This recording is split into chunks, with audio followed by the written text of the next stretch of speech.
Okay, so this excellent question. So this is how that works. Mhm. So there are ancestors that you would not call. This is a great question, but you're getting ahead of class. But I just always go with the flow. This is where the class is. Okay. This is the direction I'm gonna go in. So there are Mhm. ancestors that you should not call, and so Mhm. there are certain taboos that exist.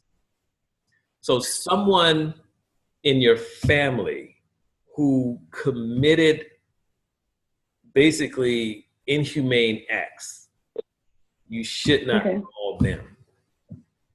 Okay. Because there are rituals that are done to get that stuff cleaned up. Mhm. And so you don't want to call them. Secondly, if someone in your family, so just talking about what ancestors to call, someone in your family who has committed suicide, you should not call them at all. And now there's a little caveat here as it relates to suicide. If someone committed suicide, like, and that was their intent, and it was of their free will, you do not call that person, because that person becomes a bad spirit, and you would never perform the proper burial rites to send them back to the world of ancestors. You would never do that. They would roam the earth throughout eternity as miserable, bad spirits. And so you would never call them. And in tradition, you would never even utter that person's name. And so within my tradition, which my tradition is called Kali, Kali, but within my tradition, if someone committed suicide, you would immediately bury that person at the spot in which they committed the suicide, and then you would leave them. You would bury them and walk away. You would never say their name again, just leave them right there.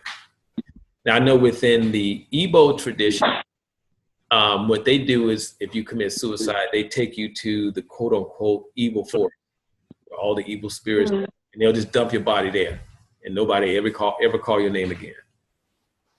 And so, then that's when you've committed suicide and you consciously, willingly did it.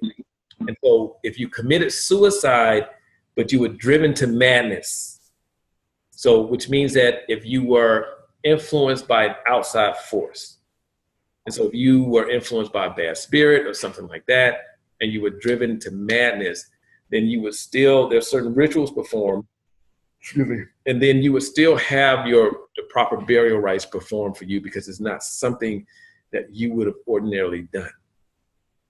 Okay. And then if you have like family members who have committed murder, not self-defense, but I'll talk about self-defense in a little bit. If you have someone who committed murder, do not call them, because there is a specific ritual that needs to be performed. And this goes for anyone who has killed anybody, period. So whether it's voluntary manslaughter, involuntary, doesn't matter.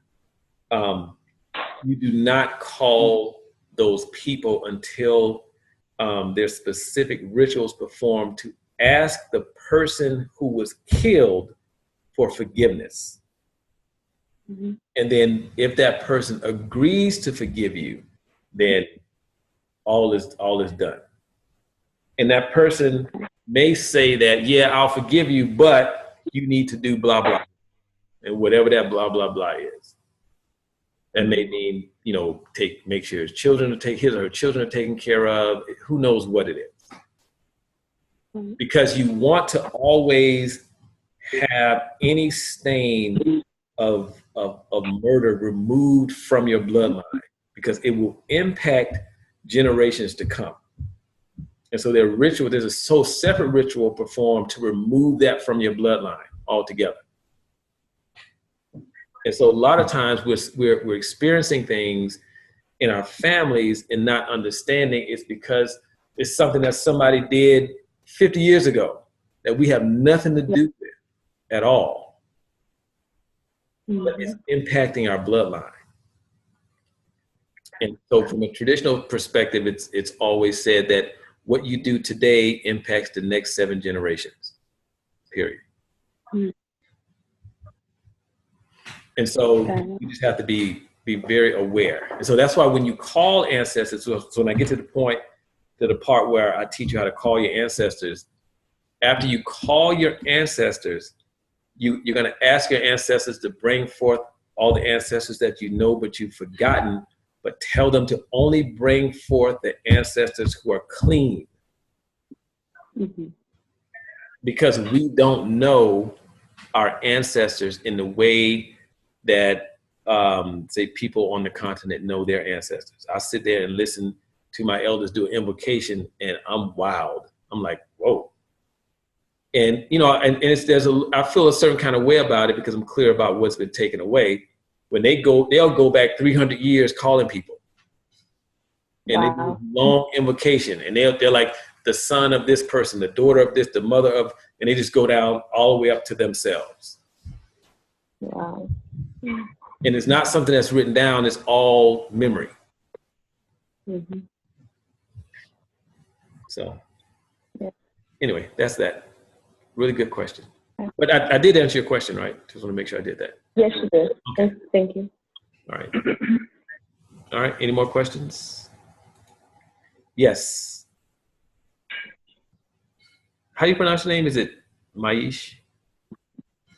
Oh, I can't. Mute is on. Say again? Oh. Your mute is on, Maisha. Okay, Maish. Okay. Oh, there you go. Okay, there we go. Yes. Is it possible? What if you're calling someone that was bad, but is not knowingly bad? Oh, okay, good. So, and I don't want to. So you can have someone in your family, and I'm going to make sure I understand you correctly. Tell me if I'm not answering the question. So you can have someone in your family who does not treat people well. You know, you may not get along with them at all, or nobody might not get along with the person. And that person, like, you can call that person, and a lot of times those are the ancestors who will work the hardest for you. Because once they get on the other side, you know, like one of my elders always says, like Malidoma always says, once we get on the other side, sometimes we tend to get a bit wiser on the other side. So you can have ancestors and just nobody, you know, just like mean to people in the family, didn't speak or whatever they did. And you can call them, that's fine. But the ancestors who committed some type of atrocity, that's a different conversation altogether. Did that answer your question? Not really, because I know someone in my family who did some bad things, but others didn't know about. Oh, okay. I thought you meant the person in your family did bad things, but wasn't always aware that they were doing bad things. But you mean other family members weren't aware that they were doing bad things, right? Family members. Oh, no, I don't call on them. And you can have I'm sorry, go ahead.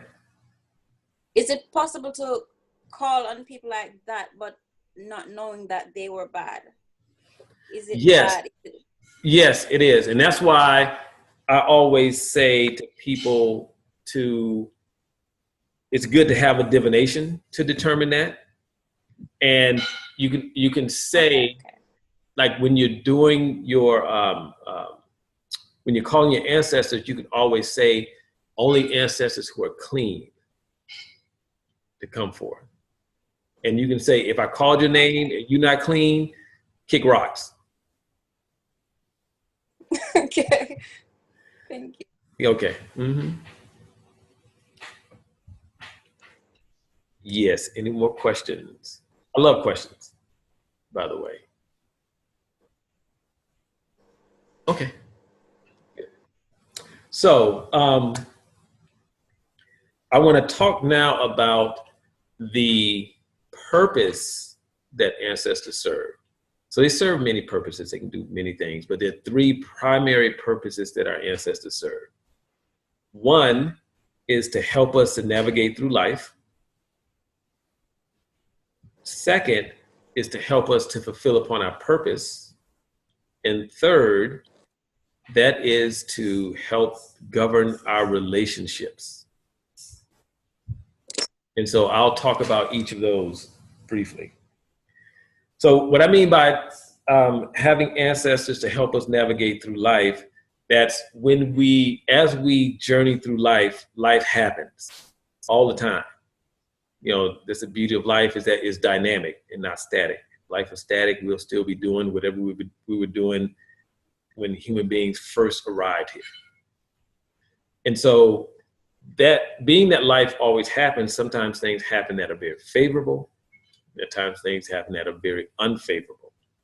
And so our ancestors are here to help us navigate both of those things. So for example, if you're experiencing something that's favorable, you can actually call your ancestors and ask them to make it sweeter. And so which would be being in a state of ecstasy beyond your current state. You can't even imagine it being greater than it is, but there's always another place where something can be greater. And so you can ask your ancestors to do that. Or if you're experiencing something that's unfavorable, you can call on your ancestors. And when I'm experiencing things, whether favorable or not, I like to call on a specific ancestor who can better address that issue.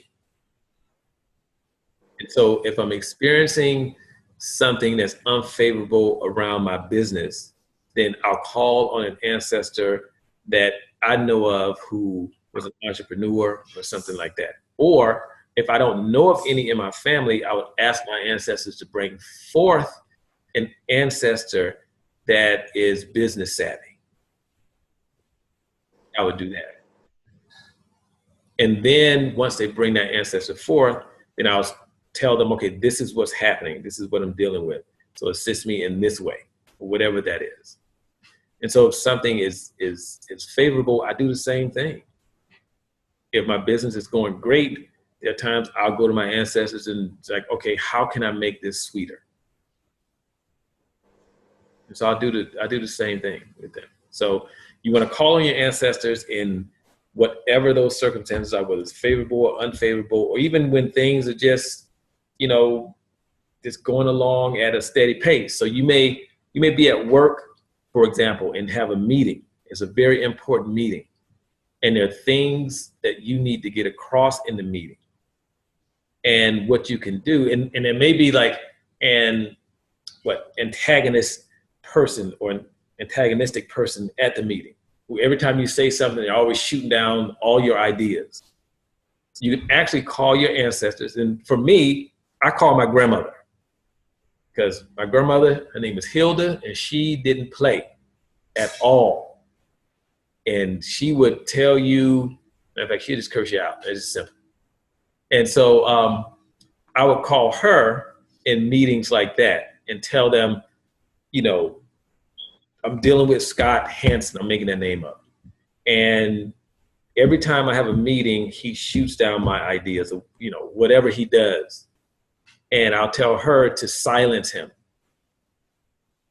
And when I go in that meeting, I promise you, either he doesn't show up, something happens, he's called out of the meeting. There's something that happens that interrupts him or disturbs him from, being his normal self. And so then I'm able to get my point across clearly. And so you can call in ancestors to do that, to handle those situations. Or if you go into a job interview, you call, specific ancestors in to be with you in that job interview because you're looking for a specific result, or you want the job interview to go a certain way or something like that. And so you can call in specific ancestors to assist you with whatever you need.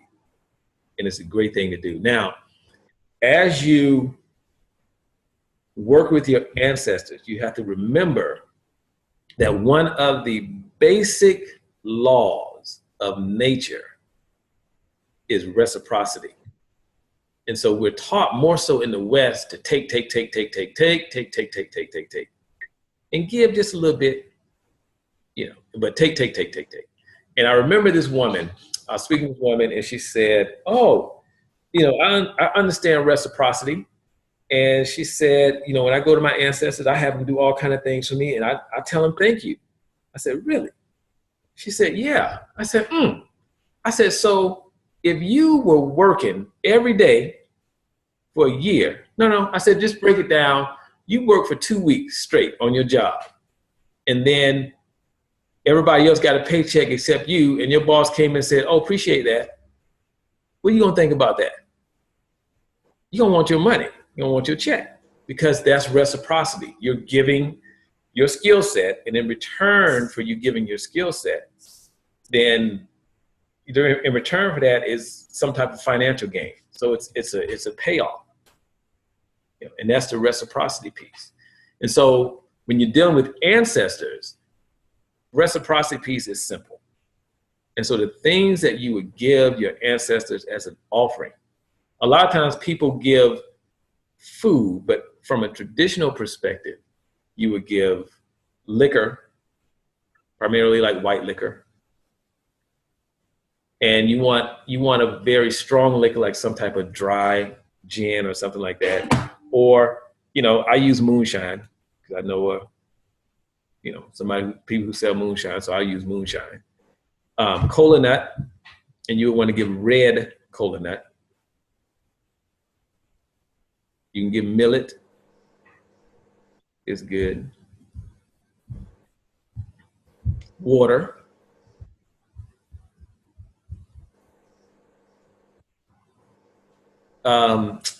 Tobacco. Incense. Now, if you're doing incense, don't go get pina colada and Egyptian musk. Don't go do that. You want to get a good quality incense.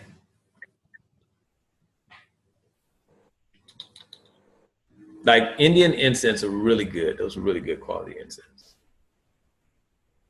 And there's some really high quality incense that are sold.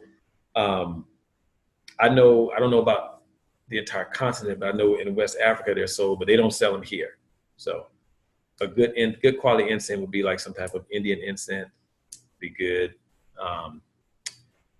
Some Middle Eastern incense, like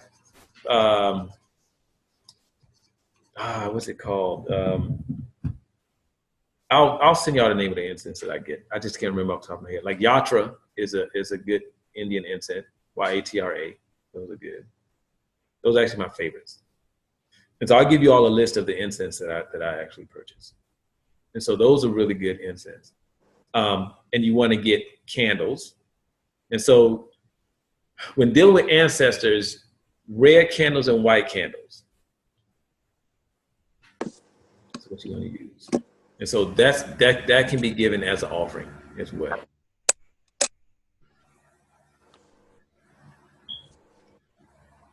So I'm going to pause really quick because I don't like to go too far and people have questions and we move on to another subject and they're asking something that we talked about an hour ago.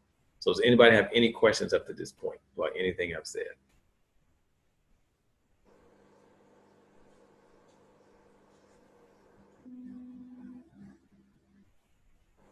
Ooh, excellent. Okay. So someone just asked a question. Can you call on your ancestors for anything, even a nasty divorce? Absolutely. Absolutely.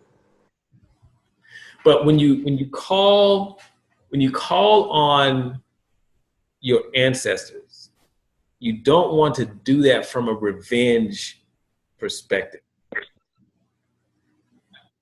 You want to call on your ancestors for something that's going to move you forward.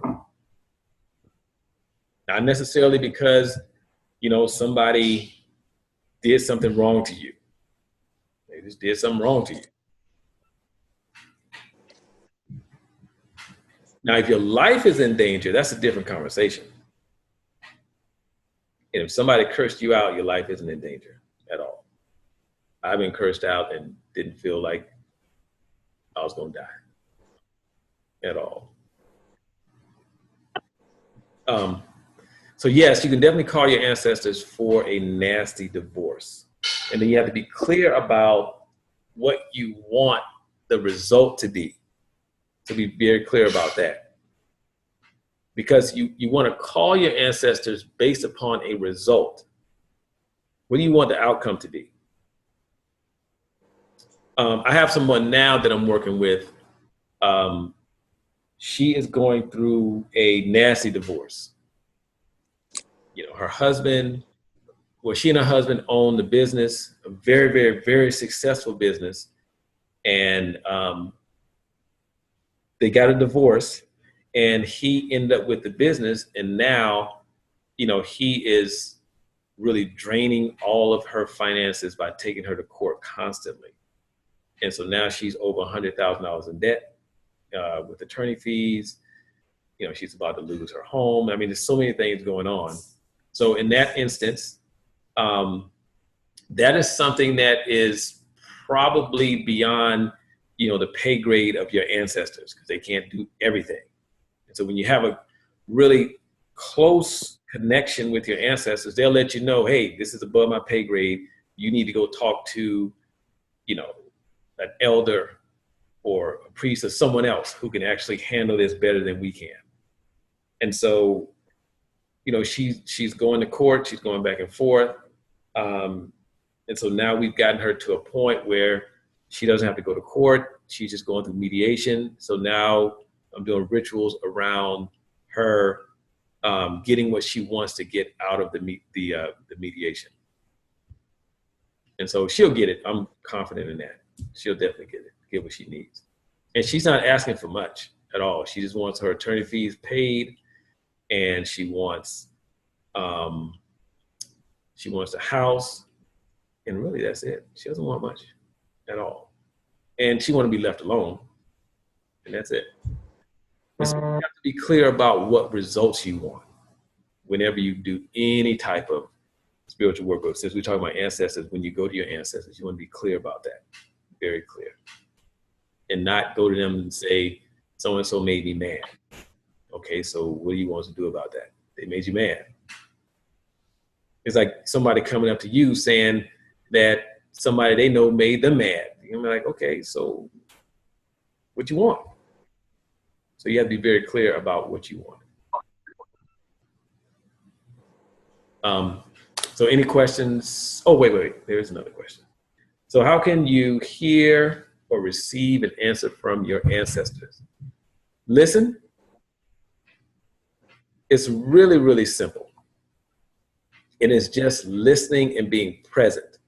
And so what happens a lot of times is that we get answers and we get directives from our ancestors, but we evaluate that directive or the answer to a question. But we get the answer so quick, and the evaluation comes even quicker till it seems like it was just a thought, and we're just evaluating it, and then the conclusion to our evaluation will occur to us as though that's what the initial thought was, instead of adhering to whatever we receive initially from our ancestors. And even sometimes when it doesn't look favorable, there have been times when I've been put in a situation where it just did not look like I was going to get what I needed out of the situation. You know, I was put into a situation, a work situation, where it hadn't been since I was in my 20s that I worked with a guy who was so blatantly racist. I mean, he was like over the top. And, you know, they let him get away with it. But what I realized afterwards, after I left, is that I was there to meet a specific person who could get me what I needed. And so after I met the person I was supposed to meet on that particular contract, 'cause I do a lot of contract work. After I met that person and we developed a good rapport, we developed a relationship, all of a sudden I left the contract. And I was like, man, you know, this is kind of messed up. But And I left because the guy who was racist, I was there to not replace him, but his workload was just more than he could handle. His workload really required 3 people to handle. But they were just bringing in a consultant. They brought me in to help him to alleviate, some of his workload. And I guess he saw me as a threat. I have no clue. But he basically sabotaged the entire, project. Well, my part of the project is what he did. And so once I met this other guy, and we developed a good rapport, then all of a sudden I was called in and they were like, oh, your work is great. They kept saying how great the job I was doing, but they released me from the project because I did not get access, and he was kind of blocking me from getting access to one of the tools. So I couldn't do all the work that I was supposed to do, but the work that I was able to do was excellent, which is crazy. But I didn't worry about it. I was fine. It was weird the way the whole thing worked out. But nevertheless, when I met this guy, there was something greater on the other side of that, because we developed this great rapport, and he hooked me up with all these other great opportunities that were much better than the other. And so sometimes we'll get a directive or message from our ancestors to go in a certain direction that may not look favorable. But if we go in that direction, from my personal experience, I promise you it'll work out. But while I'm going through it, I'm like, this is messed up. I actually wanted to punch the dude in the face about 20 times. Like every day I walked into work, multiple times during the day, I just wanted to punch him. But I knew I, couldn't do that. So, and I think he probably wanted me to punch him a few times. But at the end of the day, it worked out. So to hear from your ancestors and to know that you have gotten an answer to a question is to be present, is to know that they exist. And it's also to have a relationship with them. It's extremely, extremely important that you develop a relationship with them. And then like at the end of today's session, I'll go over like how to begin that process of developing a relationship with them and hearing from them, because they can't wait to hear from you. Most of our ancestors sit around twiddling their thumbs like, oh boy, we have nothing to do, because they're waiting for us to tell them to do something. They're literally sitting around waiting for that. And the moment we go to them and we say, oh, I need blah, blah, blah, and I'll say 80% of the time people get results right away. And that other 20% of the time, that more than likely there's something that needs to be cleaned up from a spiritual perspective. And once that stuff is cleaned up, they get everything they need, period. So anyway, let me see. Who has a question? Kabui. I hope I pronounced that right. Can you hear me? Yes. Okay, great. And it's Kapoi, so the B is like an F. Oh, okay. Kabui. Okay. All right. But so you talked about reciprocity and the process of giving back. And I had a question about, maybe I'll move this forward, but a conversation I had with you during our divination, and Yes. you talked about taking liquor when I go back home and taking what I didn't understand it when you were talking, but I totally got it like a couple of hours later. But we have this like pastry that we fry, Uh-huh. and it's sweet, and I was like, there's nothing we do. But then anyway, besides the point. Mm-hmm. So when I get there, because it's when I go home, what is that process like for somebody like me? Am I supposed to go and leave the stuff there, or should I pour the liquor by their grave, or do I leave, the pastries there for them to decide? What does that mean? What's that process like? Oh, okay. So what she's talking about is we had a divination, and there is a yada yada or a ritual she needs to do when she goes home. She's from Kenya.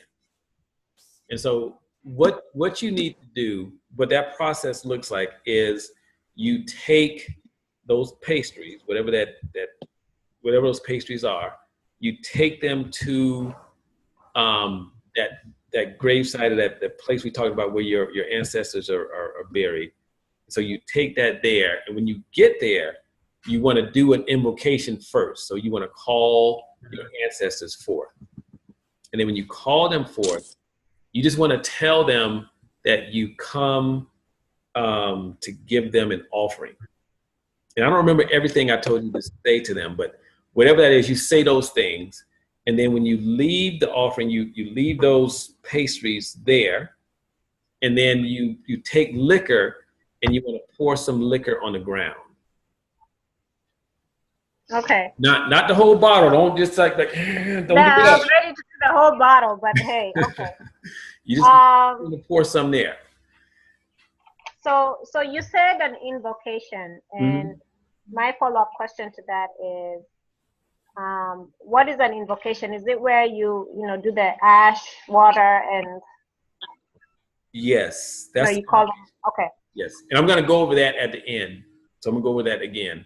So I'm going to go over the methods. I'm going to go over the method that the method I told you about, and then there's another method for people who do not have ash. There's 2 ways to do it. But my preferred method is using ash and water. That's my favorite. Thank you. Okay, you're welcome.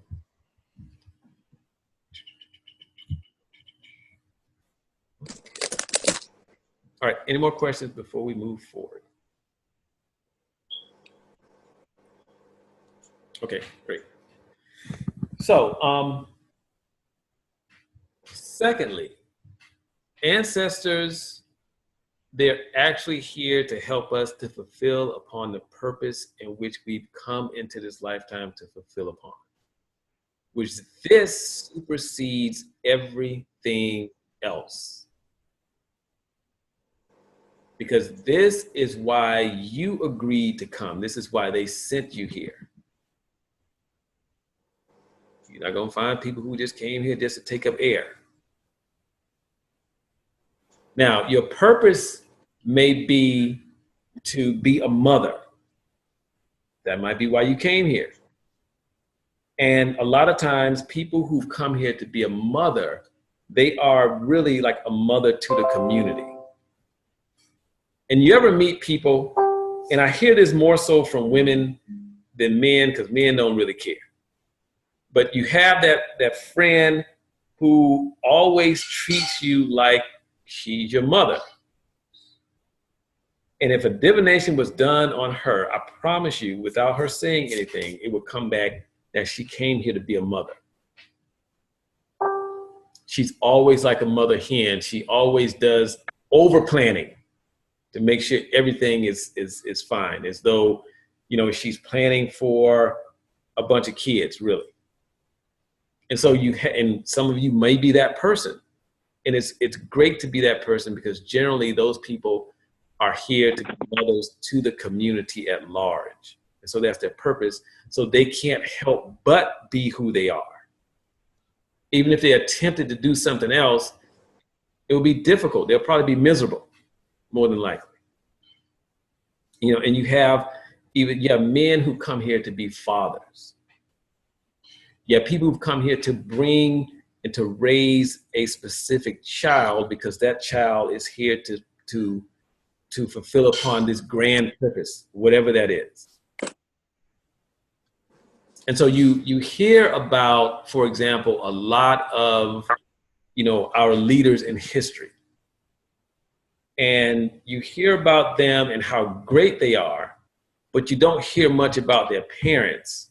Because their parents actually, their purpose was to bring that child into this world so that that child could fulfill upon whatever that is they came here to fulfill upon, to impact the world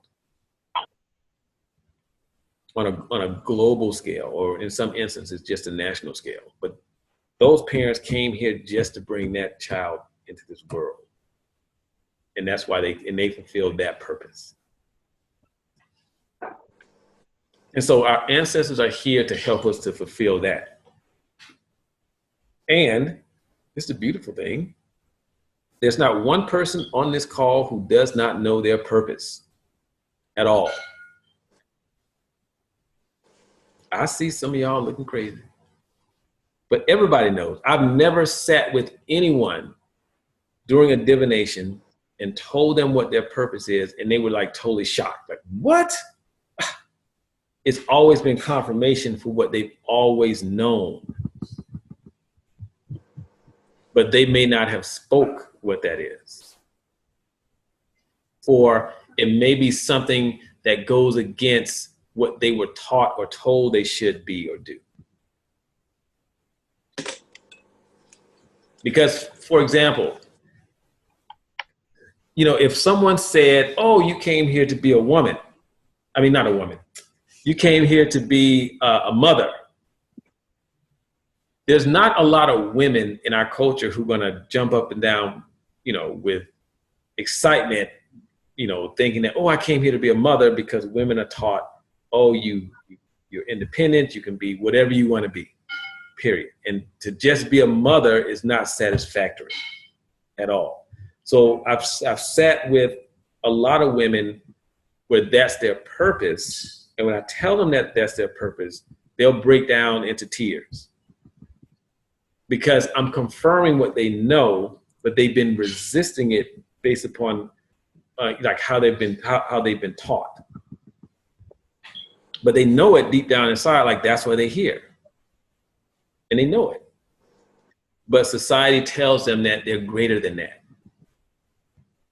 and so they go through life really struggling and being miserable, because they always in a state of just not being fulfilled at all.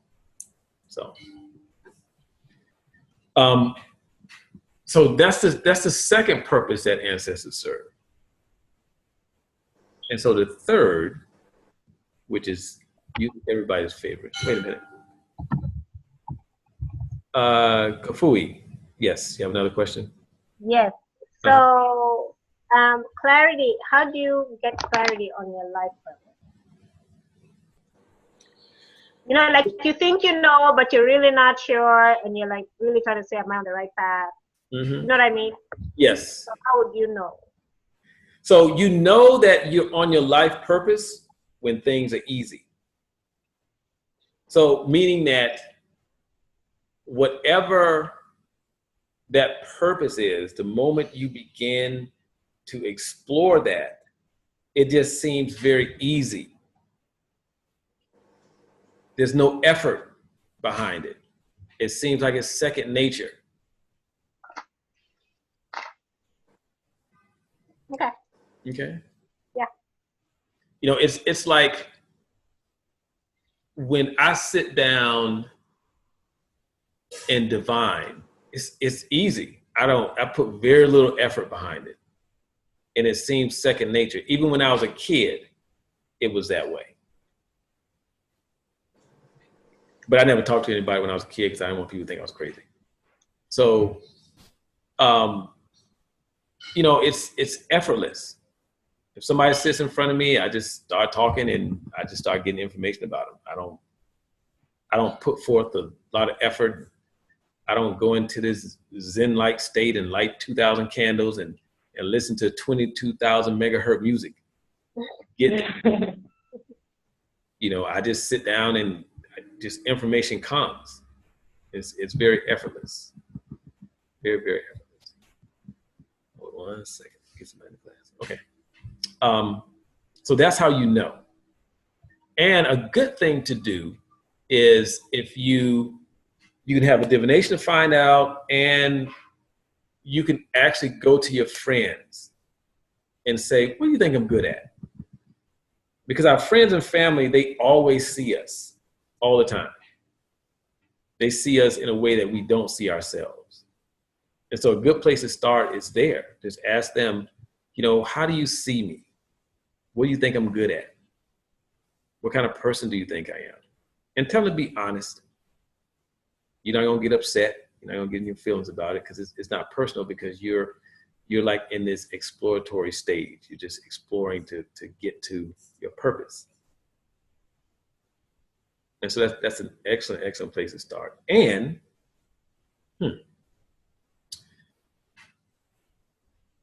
remind me to tell you all to do this next week, but when I say this, just remind me because I'll forget. I will give you an invocation to begin to exercise your purpose. That's a good way to say it. Because a lot of us don't know. But generally, we don't know our purpose because we're looking all out in the world for our purpose. And if sometimes, well, all the time, if we look down at our feet, it's right there. It's not out there in the world someplace. And so that's why the self-help industry is a, multi-billion-dollar or $5 billion industry, because people are looking out there for their purpose.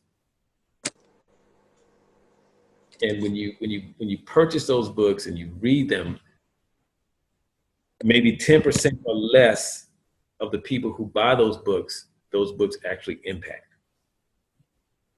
Because that person, their purpose and their purpose is actually similar or the same as the other person's. And so it only impacts a very small percentage of the people.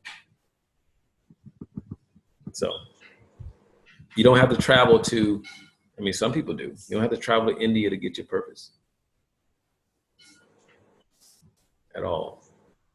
But that's what some people's path is, but not necessarily yours at all. But use our purposes at our feet. You just have to tell your ancestors. And I'll give you the invocation to do it. And you just tell them, like, look, something like, the time has come for me to become fully engaged and engaged in the purpose in which you've sent me into this lifetime to fulfill upon. And so you tell them something like that. And you tell them that you're ready to listen. That's the important piece. Because they can send you on your purpose, but if you're not listening, you're going to be stumbling and bumbling and fumbling around. You ever see a baby learning how to walk? And you see they look like a little drunken man, just kind of, taking them steps. And then all of a sudden they'll take 5 quick steps. And then they'll stop and start weaving back and forth. When you don't listen, that's how you look.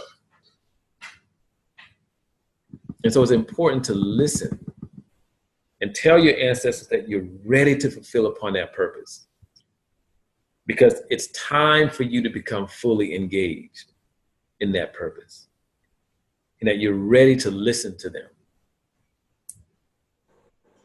and that you're here to develop a partnership with them so that you can fulfill upon that purpose with ease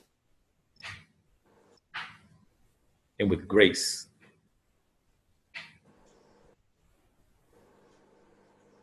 And you ask them to clear the pathway for that to happen. Now, I'm gonna warn you, the moment you do that, things will start happening that are unsolicited. And I'm telling you through experience. Because when I did that, people started showing up at my doorstep, and I was like, oh, wait, time out. I'm not ready for that. I was like, hold up. And people were asking me to do rituals. I was like, wait, hold up. What are you talking about? Like these big group rituals. And I didn't ask anybody. Never advertised, never said I did anything. And this was like at the beginning of this part of my journey. So I was literally a baby. All I knew about is, okay, I know how to call my ancestors. I can do that very well. But what happened is it put me they put me like on center stage where I was either gonna sink or swim.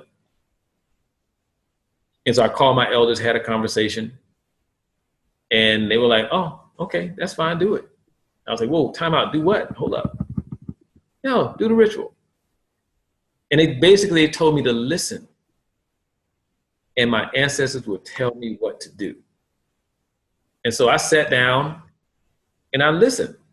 And I called, it was Malidoma Some, if you're familiar with him. That was my first teacher. I called him and I said, okay, this is the ritual. There was a renewal ritual. And I said, this is what I got. Because it was different from the traditional ritual, because we're in a different cultural context. So we're not going to take people to the river and dunk them on the water and blah, blah, blah. And he said, perfect, do that. And I was like, oh, shoot. So I went and performed the ritual for this for this organization, and it was flawless. And I was probably the most nervous person in the world at that time. Very nervous, because I'd never done anything like that at all. But when I was doing it, once I got on the court and started actually performing the ritual and stepping people through it, it seemed like I was remembering what to do. Like I had done this 1,000 times in another lifetime or something. It was very familiar once I started. And nobody could tell it was my first time ever doing anything like that. Nobody knew except me, really. And then I told them afterwards, like, I've never done this before. So things will begin to happen in a very unsolicited way. But when they come, when those things come, you have to adhere to what is presented before you. It's very important. Because the last thing you want to do is for your ancestors to say, he ain't ready. And then it's like that puts you in a holding pattern until they deem that you're ready. And so I'll give you all an example of that, of what happened to me. This was back, this was years ago. This is when I went to church. This is over 10 years ago. And I remember going to church, and the pastor was calling people to the altar who needed prayer. And so there was this guy who was in this wheelchair. He was paralyzed. He was wheeling himself to the front. And something said, look. So I looked over at him, and then I started getting this download of how to heal him. And I was just standing there. I was like, what? That's what I was thinking, because I'd never gotten a download like that before. And as this guy was wheeling himself by, they were like, well, go. It's like literally like we're having this conversation now. I was like, go and heal him. I was like, I'm not going out there. And like, go. I was like, that's okay. That's not going to happen today. Maybe it can happen in private, but no. And I was like, I don't want people to think I'm crazy. And so I was standing there, and all of a sudden it felt like I had about 3 or 4 sets of hands in my lower back, literally pushing me out into the aisle. And I was holding on to the back of that pew real life. I mean, I was squeezing like that, like forceful it was. And I'm sure if I had let go, I would have been thrusted out into the aisle. But I held on, and I refused to do that. And then the moment like those hands left, I don't think I've ever felt that guilty in my life. I just felt horrible. Just like the worst person in the world. Because I got in that moment that it wasn't about me, that his life is at stake. That's what I got. But even though I got that in the moment, was I still courageous enough to just go up front and like put my hands on this guy? Because they told me to put my right hand on his lower spine and my left hand on like around his belly button, and say, I forgot what they said. They told me to say some words, and that he would, and then tell him to get up. And I was like, I'm doing that. But I still wasn't, even though I got it, that his life was at stake, it still didn't move me. I still wasn't courageous enough to go up and do what I had been instructed to do. And so I felt bad the entire day. Left church, went home, felt bad the entire day, got up Monday morning to go to work, felt terrible.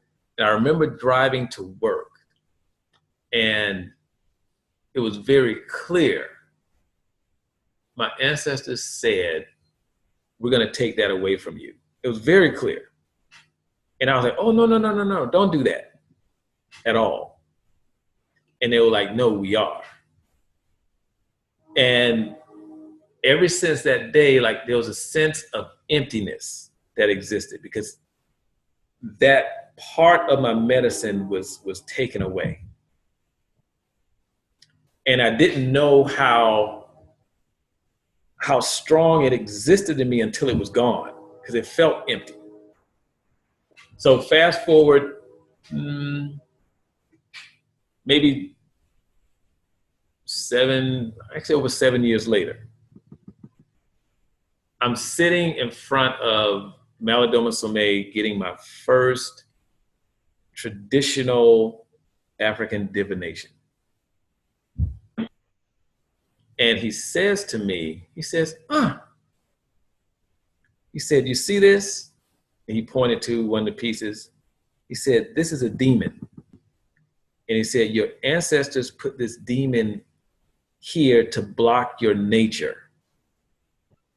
And all of my medicine existed in my nature. And he said, they put that there. And the moment he said that, I remembered the day when they said they were going to block that. They were going to take that away. And so what they did is they put a block there, or they put a demon there to block that. So I didn't have full access to it at all. And then he gave me a ritual to do, which we call yada yada.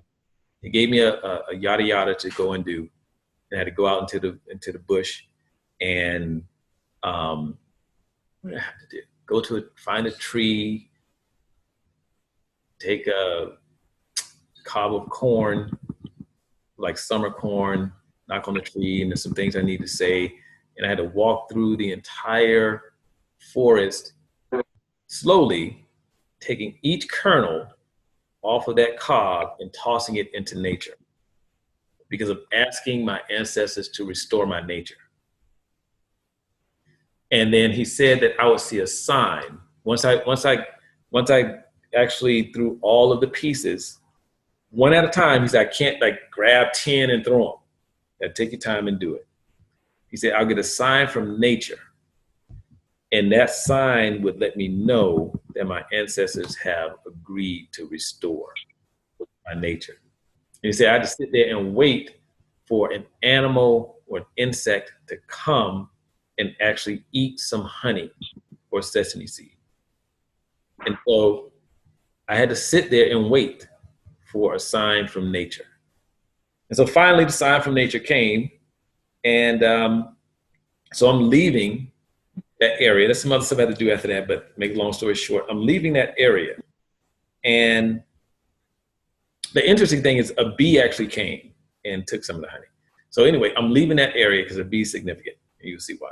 So I'm leaving, I'm walking back to my car. And all of a sudden, I hear this loud buzzing noise, like a bee. But it's coming from like this great distance, like it was high and like it was way up, because it was very faint initially.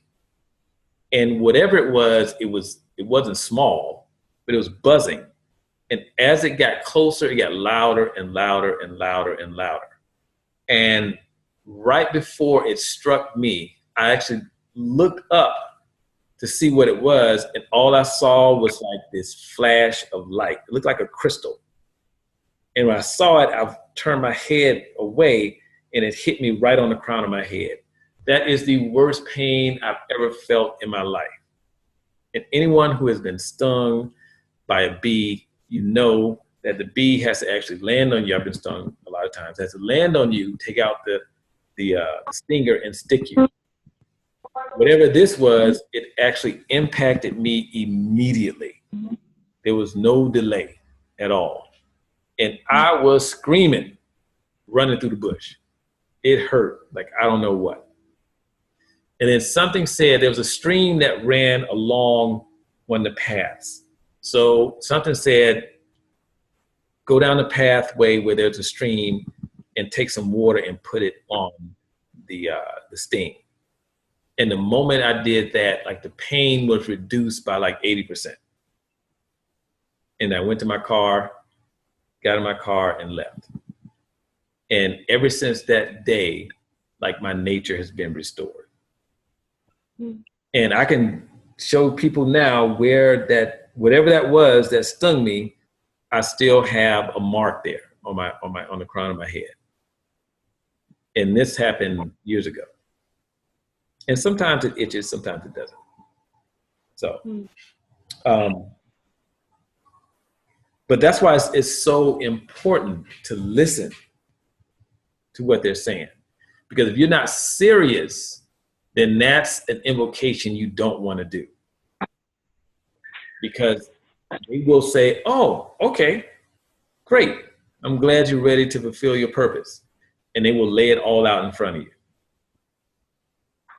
So, any questions about any of that?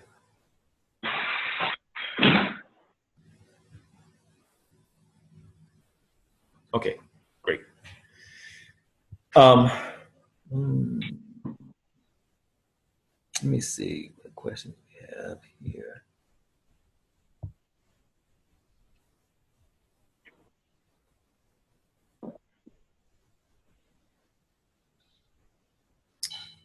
So Netta, what do you mean by do it effortlessly? I don't get that.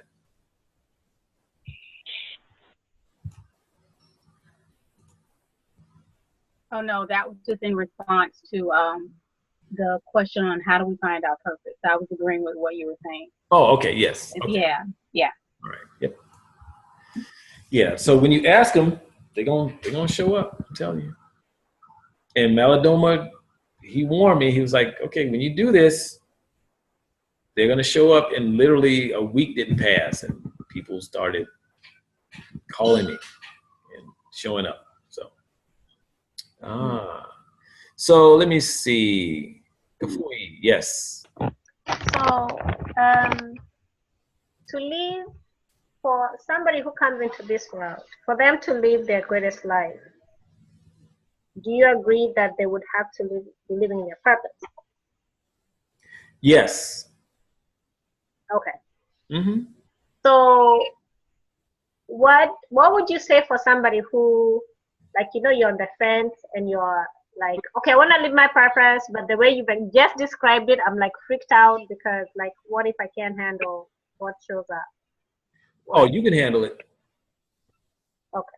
So the thing is, you have, in order to handle it, you have to be able to get beyond your nurturing, because there are two places where we exist as human beings. In our nature, which is we fight our nature more than we know, and our nurture.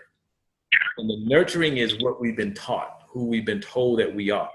And so you have to be able to get past your nurturing to exist in your nature. And your nature is the fullest expression of who you are. That's who you came into this world as. That's your nature, not the nurturing piece, which, you know, we identify ourselves as, you know, I am, you know, an attorney, or, you know, I'm a fireman, or whatever that is. You know, I'm confident, or, you know, I'm worthless, whatever we've been nurtured to believe about ourselves. So there's a difference, and we have to be able to get past the nurturing piece to get to the nature. And when you exist in your nature, that is the highest form of truth. That's where you can never be denied, when you're existing in your nature. And that is the full expression of who you come into this lifetime as. And you exist there unapologetically. So when I say unapologetically, I don't mean you exist there and, you know, you're there with this big air of arrogance about yourself, and you run over people. Well, this is who I am, so either take it or leave it. You know, that's just, you know, really bullying people. That's what that is. But when you exist in the fullness of who you've come into this lifetime as, the full expression of yourself, that's your nature. That's what's undeniable. And that's when you're unstoppable. Nobody can stop that at all. Even if they put forth whatever effort they put forth, they can't stop it. And only when you have fulfilled upon that purpose, when you're in your purpose, that is when you're actually free to exit. and exit means to transition. That's when you're free to do that.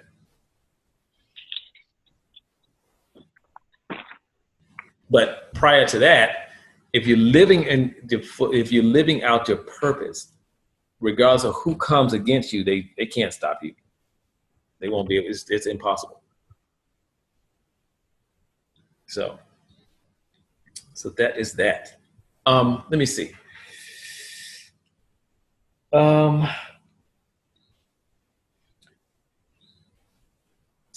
the third thing. So we'll move on to the third thing. So the third thing is relationships. So our ancestors are here to help govern and manage our relationships. And so we'll talk about different types of relationships, but first let's talk about our romantic relationships. A lot of times our relationships are unsuccessful because we have not had them sanctioned by our ancestors. And that's like the term I like to use. And we'll get into these relationships for whatever reason. Oh, this person has a nice smile. Oh, I like the way they talk to me. For all these other reasons outside of whether or not this person is a match for me, whether or not this person can hold my medicine, whether or not this person can go. Because one second. Let me see. See you later. Maybe. Where's that coming I don't know. from? One second, let me mute the phones.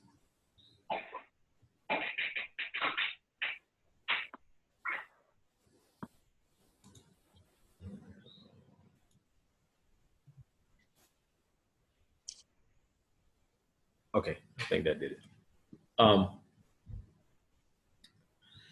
So a lot of times we're not in the relationships that we need to be in because they haven't been sanctioned by our ancestors. So within many traditions, not just African traditions, but within many indigenous traditions, you will not marry someone unless that marriage or that union has been sanctioned by ancestors and by the elders in the family. Period. It will not happen at all. And especially if your ancestors say no, it's a no. It's not going to happen at all. It just will not, because they can see what we can't see. And I know many of us have been in relationships where our ancestors are like screaming and yelling, no. But for whatever reason, we'll move forward with it. A nice guy, a nice woman, they have a nice smile, they have a nice body, whatever reason that is. And then, y'all know what happens about 8 to 12 months down the road. You wake up one day and be like, how in the world did I get here? What happened? And what happened is you didn't listen. That's really what happened. Because when things start falling apart, we always say, something told me not to get into this relationship. We know our ancestors are always telling us. But we go and have a divination done, but we go to the elders in our families. They know, definitely. I mean, they know for certain. And, I learned when I was young that the best judge of the women I date are the women in my family, period. And so if I'm dating someone, they're going to meet, especially the elder women in my family. They're going to meet them. And if they say, nah, she's not the one. And they're honest, because they'll say, no, she's going to run over you. Or they'll say, no, you're going to run over her. And they'll say, why? And so because they know, they can see things that we can't see. Now, from an ancestral perspective, they can see things from a spiritual perspective that we can't see. They can see whether or not that person can hold our medicine. That means whether a person can be with someone like you, could be with the medicine or the spiritual gifts that you carry, where that person can be with your purpose. If that person can't be with those things, then that person is not suitable for you. If that person is not a fit, if that person is not fit to keep you grounded, not the person for you. And your ancestors will always tell you. If you go to them, even when you don't go to them, they really do attempt to let you know. But all you have to do is go to your ancestors, and they'll tell you. They're very clear about that. And if you're not sure, go and see, an elder, and have them do a divination. And the same thing will come up in a divination. And you have to be ready and willing to be with the results of the divination. Because there was a woman that I divined for, and doing the divination, I asked her, I said, are you dating, or does somebody like you that's younger than you are? She was like, yeah. I said, y'all don't need to be together at all. I said, because he cannot possess you, because she was too powerful. And this is someone, she had no clue how powerful she is. But I said, you're too powerful for him. And so you will always overwhelm him from a spiritual perspective. And I said, all of your relationships have been like that. And I told her, I said, you need to stop dating boys. I said, not like a boy as in like a 16-year-old, but I said, but these are boys in comparison to who you are. And she got quiet, and she said that yes, she was dating someone who's younger than she is, and they have a 2-week-old child together. And at that point, I don't know if she broke up with him or not, but I can tell that she wasn't willing to end that relationship. And so she could stay in the relationship. That's perfectly fine. Nothing wrong with that at all. But it's not going to work at the end of the day. That I'm very clear about. It's not going to work. Because he can't hold who she is. So he will always feel a sense of being inadequate. And she will always feel a sense of him not being adequate enough or not being good enough or something like that. And so it wouldn't work at the end of the day. So wait a minute, somebody has a question. Let me see.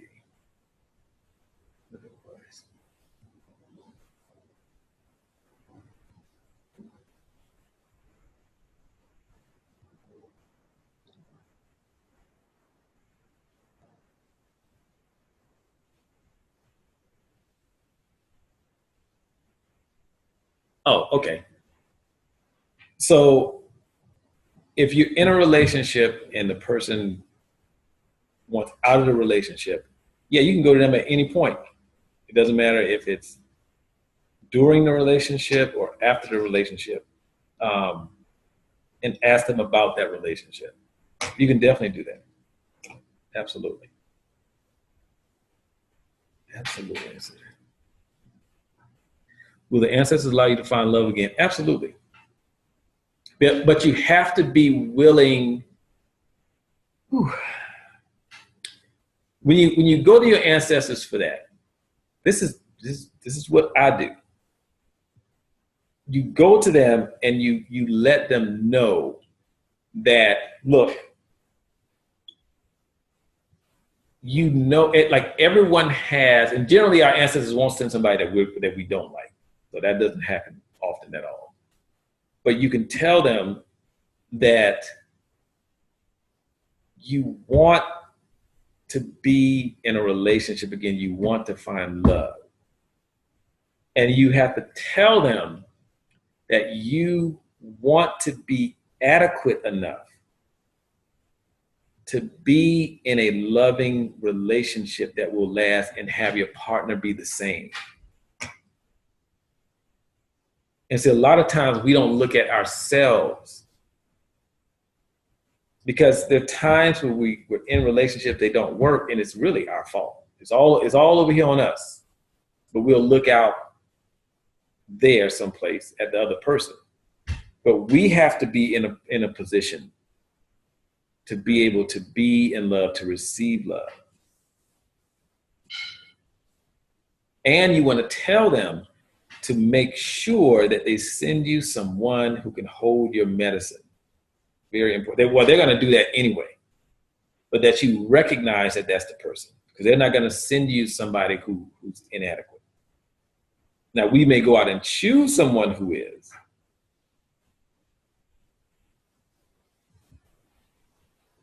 but they're not going to just send that person. Well, how complex should I get with this?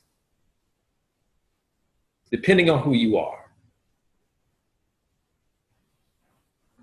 Because some of us, and I can speak through personal experience, like I have been, most of the relationships I've been in, I've been the teacher. And the moment, and I'm very clear that I'm giving. It's not something that I say, oh, I know I'm going to give. I don't go into a relationship with that intention. But I'm very clear that I'm giving something.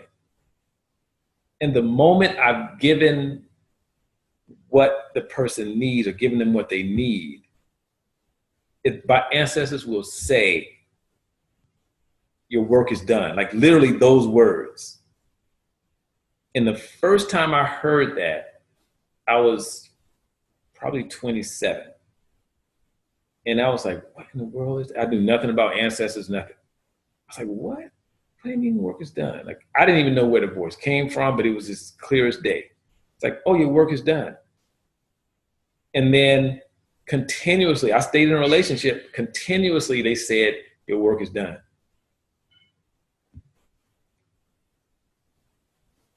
And then when we broke up, it was like very easy.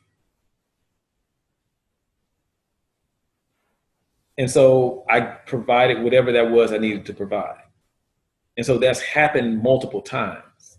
So there are times when they will send you someone, depending on the medicine you carry, depending on who you are, because there's something that you need to give that person, that's something that person needs to get from you to help them to get through life, however they need to get through life, whatever that is. I don't know.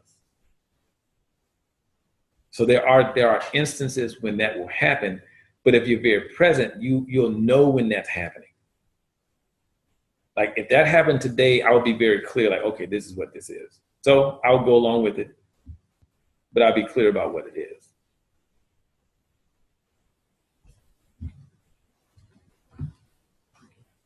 So that is that. Yes, Kafui.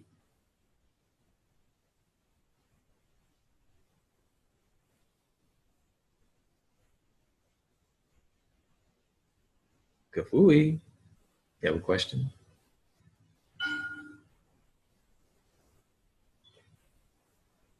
Sorry, I was on mute.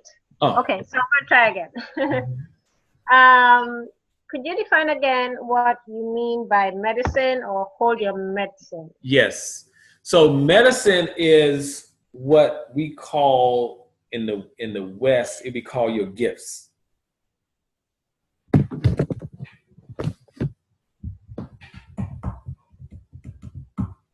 So the gifts that you're born with, that's your medicine.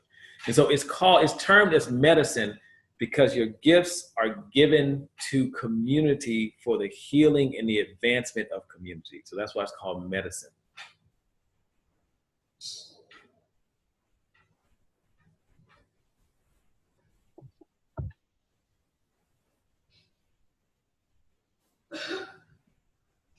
So yeah, good question. That is what it is. It's like, and nobody can take your medicine. You have your medicine. Like for me, my ancestors blocked it, but they couldn't take it because I'm born with it. And many of us, we carry the same medicine throughout our family. Like we have other family members with the same medicine. because it's in our bloodlines. And sometimes we'll say, oh, you're just so blessed. It's just a gift, blah, blah, blah. Really, it's just what's in your bloodline. It's simple. In the same way you have a family of people who can sing, like the Braxton sisters. All of them can sing.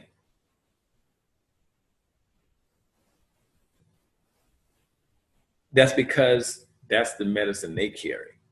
They may carry some other medicine also. I don't know. But nobody can take that from them at all. It's like whether they chose to sing or not, they can still sing. It's like Usain Bolt. Whether he chose to pursue track and field or not, he still would have been the fastest man in the world. He just would have been the fastest man in the world and didn't know it. That's it. But nobody could have taken that away from him at all. And that's not something that just popped up out of the blue. That's something that, if you look at his family, that's throughout his entire family. He has a lot of track athletes in his family, from his father to his mother to, I think his sister ran, and cousins, other people. But he chose to take it where he took it, the choice. And his father took it wherever he took it, wherever that is.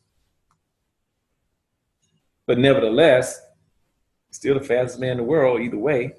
And it's not like this great blessing. And we see it that way because it's something that occurs to us as being unusual.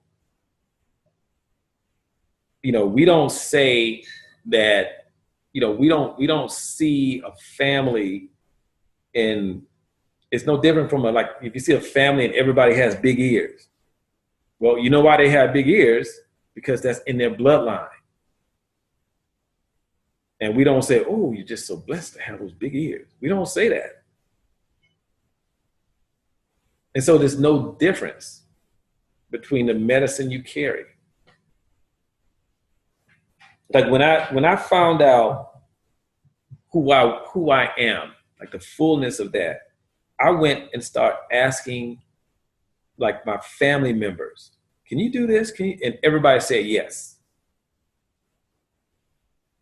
Do spirits talk to you? Oh yeah, they do. But nobody in my family talked about it at all.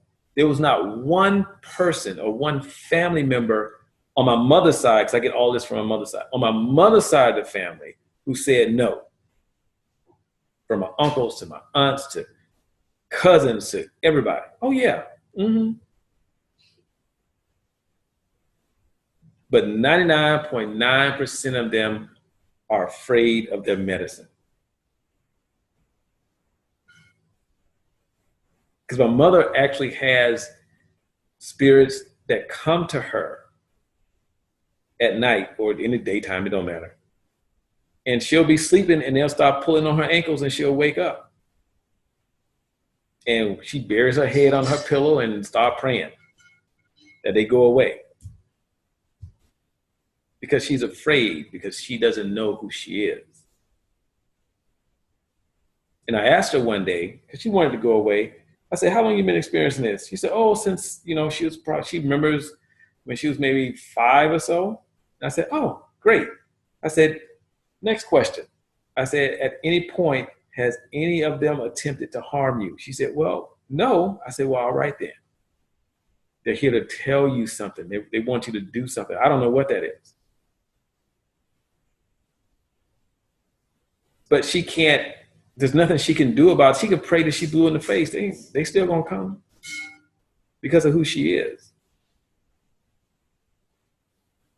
I could say tomorrow, like, I don't want to divine anymore, but it still doesn't mean that my medicine is gonna go away. It's not. I'll just choose not to do any divinations, not to divine for people. It's simple. So your medicine, the medicine that you carry, it can't be taken away. It's in your bloodline, period. So some of you who actually see spirits and whatever, I mean, a lot of people who do, they come to you all the time, basically just deal with it and accept it for what it really is and begin to nurture that, because that's a very, very, very powerful place to be. because you could be a gatekeeper. And a gatekeeper is a person who stands at the gate between this world and the other world. And you help people with their transition into the other world. I don't carry that medicine, but wow, I mean, I would be very excited if I did. I mean, I think that's hot to have that medicine. That's great. So just be with who you are. Be with the full expression of who you are.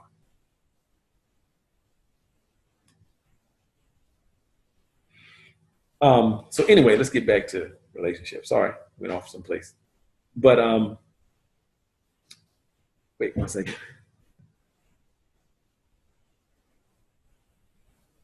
Is finding your medicine the same as finding your purpose?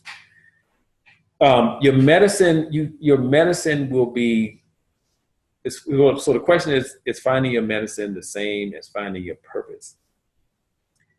Yes. And I would say yes, because you use your medicine in your purpose. So once you discover your purpose, your medicine is going to start showing up differently. And once you discover your medicine, you will see that your purpose will start to like really be glaring in your face.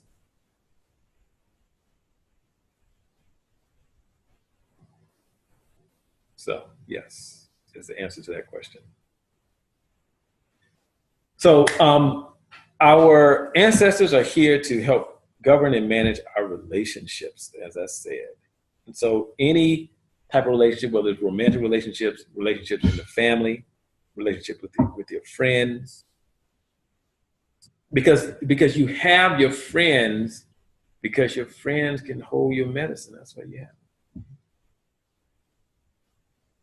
Your friends don't just pop up out the blue for the sake of popping up.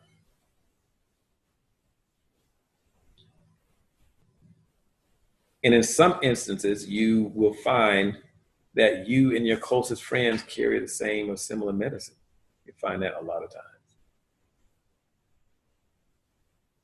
But I've seen time and time again where you have two people who are very close, and they're friends, they're very, very, very close friends, and they don't even know that they share the same medicine because they don't talk about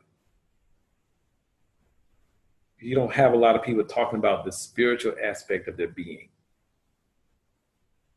But if you get into that conversation, you'll find that a lot of your friends will carry the same medicine or something similar.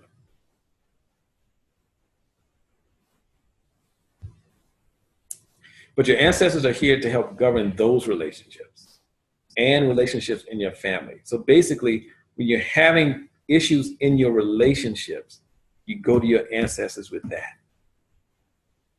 So if your spouse or your significant other is like behaving in a way that's unbecoming to the relationship, you go to your ancestors with that.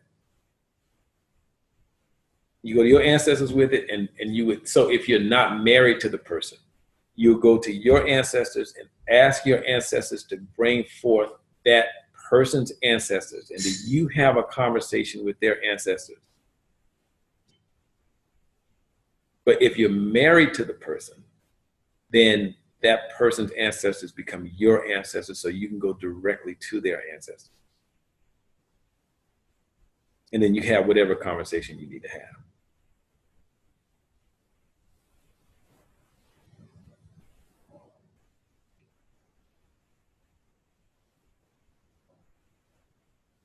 So any questions about that?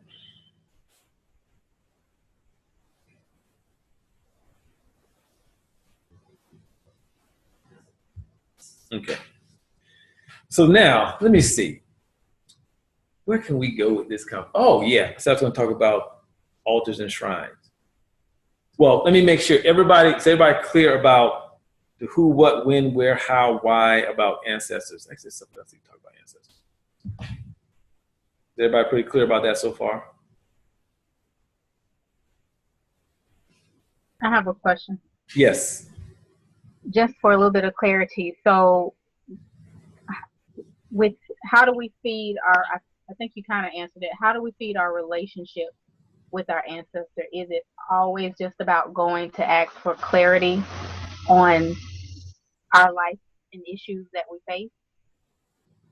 Within the relationship itself, you're asking, or Just in life in general, I guess, whether it be with, so feeding our personal relationship with our ancestors is basically going to them and asking for guidance, assistance with our personal relationships, with life situations, just anything.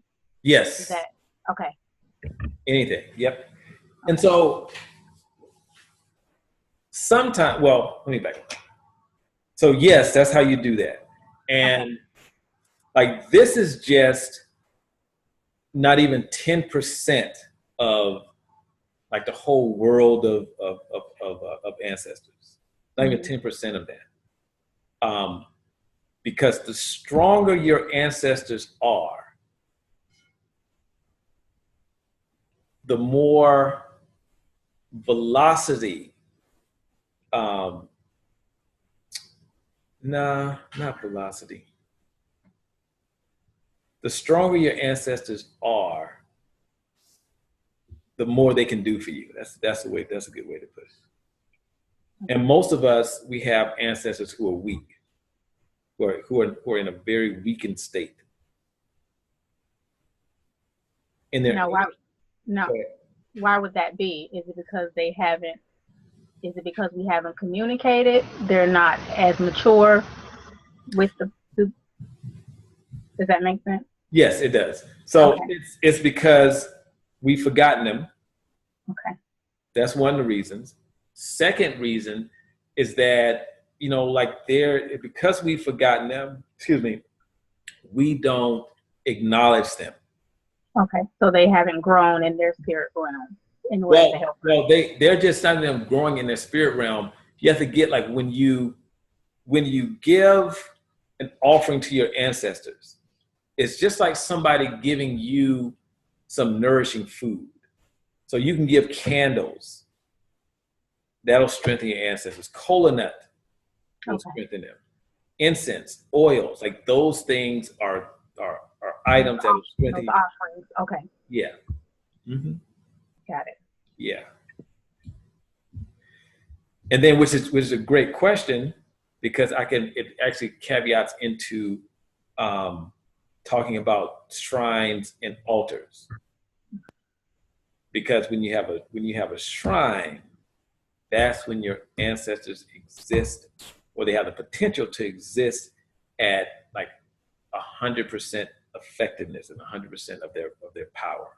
When you have a shrine, which is distinct from an altar. But before I go down that road, Kafui actually has a question. So if you have a question about what we talked about before, we'll get that, and then we'll get into shrines and altars. Yeah. So my question is the who of ancestors. So those are people in my bloodline who came before me. Yes.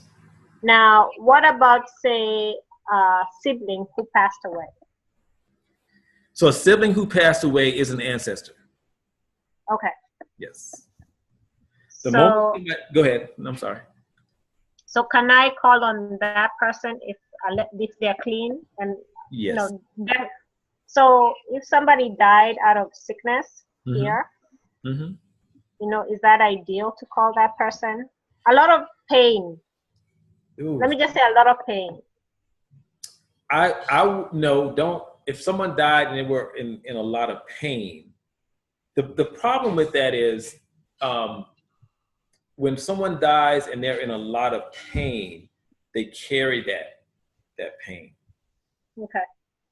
And so what you want to do is you want to make sure that there has been an ancestralization, and that's a westernized word. Malidoma made up that word, because you can go to any indigenous culture and you say ancestralization, and they'll look at you cross-eyed, because for them, in ancestralization, those are just the burial rites performed, when somebody transitioned. But since we don't have those burial rites here in the West, we just use the term ancestralization, and that is performing the burial rites on someone. So when burial rites are performed, then it's like the best way I can say it is, let me see, it's like a cleansing process of that person who transitioned. So that in this cleansing process, and you send them to be with your ancestors in the world of ancestors. So without going into too much detail, this is a whole nother conversation that's probably about 3 hours long. But so you have, so I'm just going to mention 1, 2, 3. I'll mention 4 realms that exist, but there's 7 in all. But I'll just talk about 4 really quick. You have the earthly realm, which is this realm. You have the it's called Zogba, or the intermediary realm, which is the realm right above the earthly realm. Then the realm above that is the ancestral realm. And then the 4th realm above that is heaven. Then you have the spiritual realm. What's the other 2? I don't remember the other 2 off the top of my head. But anyway, so when you transition, you go into the into the intermediary realm when you transition. And so this is why when you look at indigenous cultures, there's always a specific ritual performed, which are the burial rites performed for the person who has transitioned. And that is done to send them, I don't care what you call it, because there's going to be different names in different traditions around the world. But just say for the sake of this conversation, you send them to the world of ancestors, which is where they came from. Okay. And so I think the Vikings, they call it Valhalla. Same thing, no different. And so when ancestors are, when those burial rites are performed, it's like a cleansing process. So all that pain and all that suffering, it's like that's cleansed away.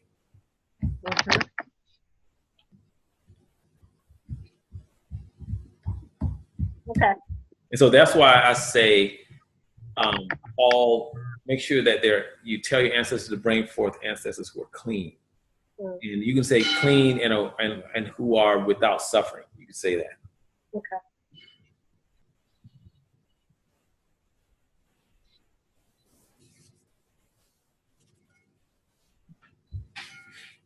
Yep, because I have actually seen people's ancestors they're still in pain. Yep. And even some ancestors who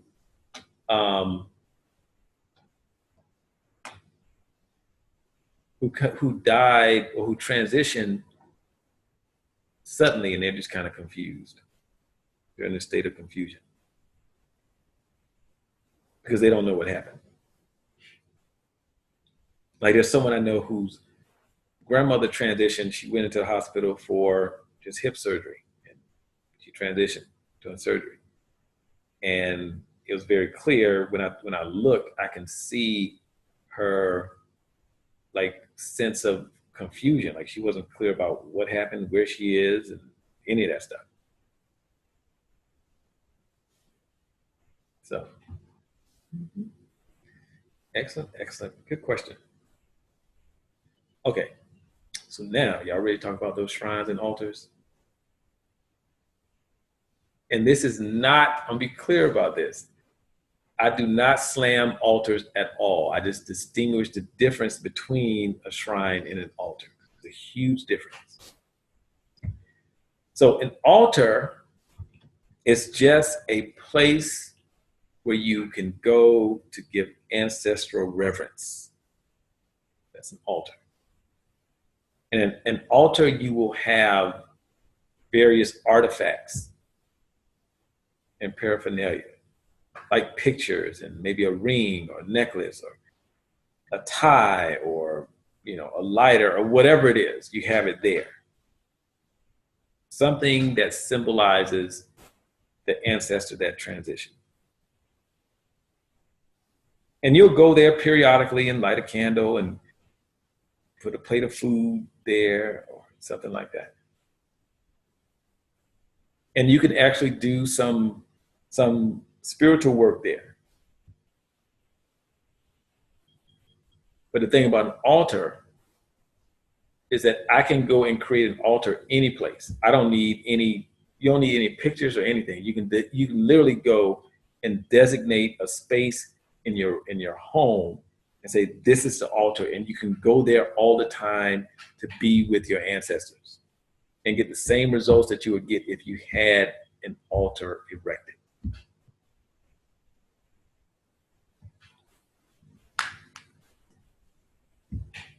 And altars are great, so I'll be clear about that. Now, a shrine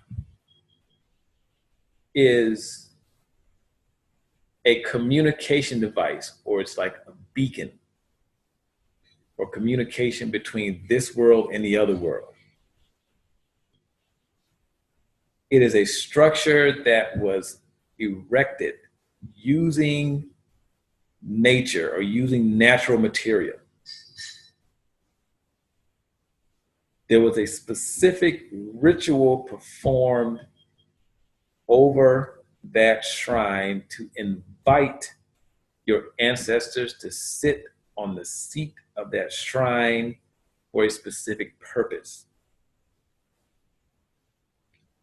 And that is so you can get clear directives.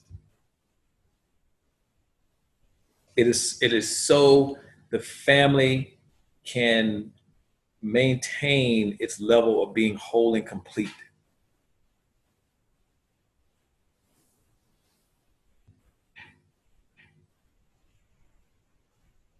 You know, it's a place where you can go and actually do healing work in your family.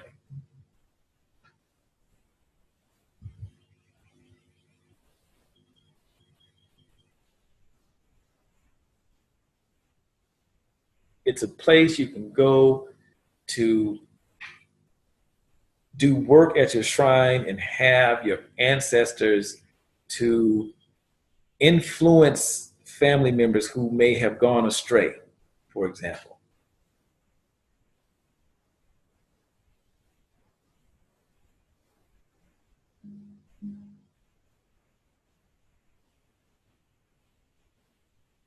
It's a place where you go and during that ritual process, you ask your ancestors to restore abundance to your family, and however that looks.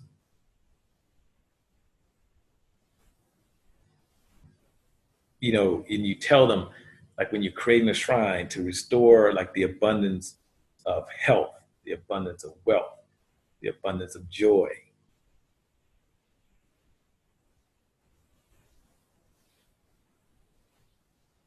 And you tell them to eradicate any discontent that exists in your family, any jealousy that exists. Like you go down the list of things, and they're going to do much more than that. But you can give them a place to start when you're creating that, when it's being created. And the third thing you do when you're creating an ancestral shrine is you ask your ancestors to restore community to your family.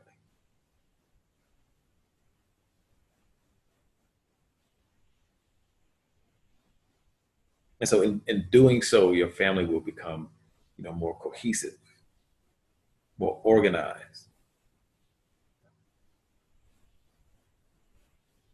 And when I have my students, when I create the shrines for my students, like they come back and they tell me like things that have moved in their family that have not moved for as long as they've been living. And some stuff before they came into this world, it's just been the same. People who were drama filled and kept a mess in the family, all of a sudden they're calling for family unity.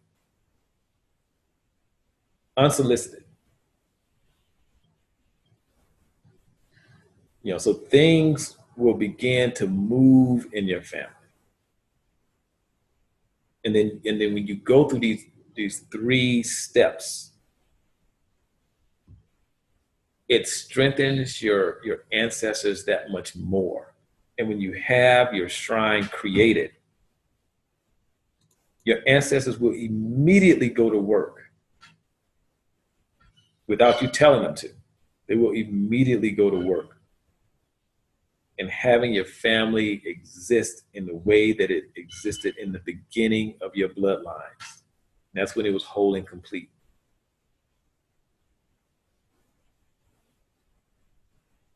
So things will start moving.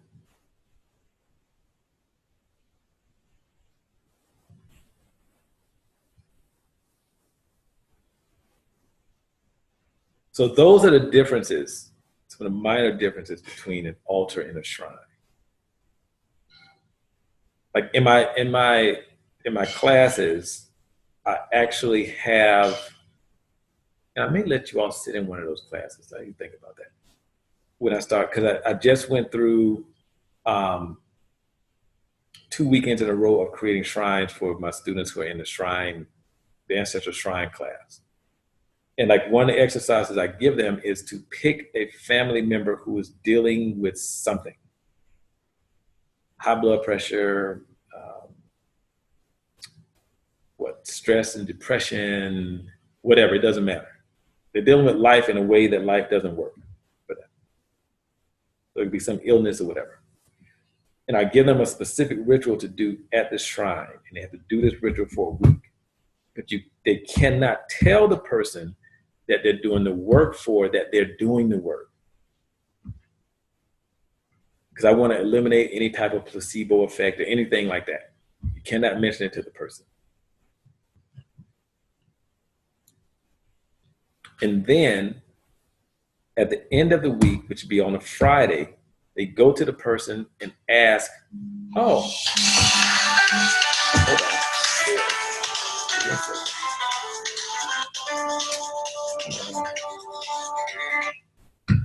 At the end of the week, they go to the person and they ask, for example, how was your blood pressure this week? And without failure, people will say, oh, my blood pressure hasn't been this low in 20 years. Or my blood pressure has steadily been going down all week. And it doesn't do that ordinarily. And so they always get results.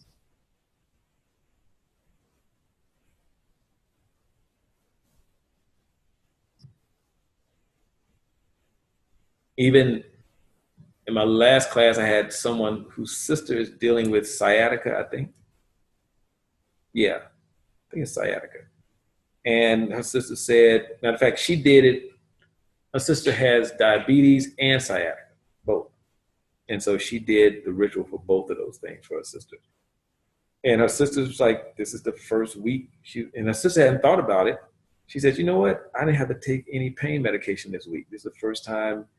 And I don't know how long, but she didn't realize that she hadn't taken pain medication.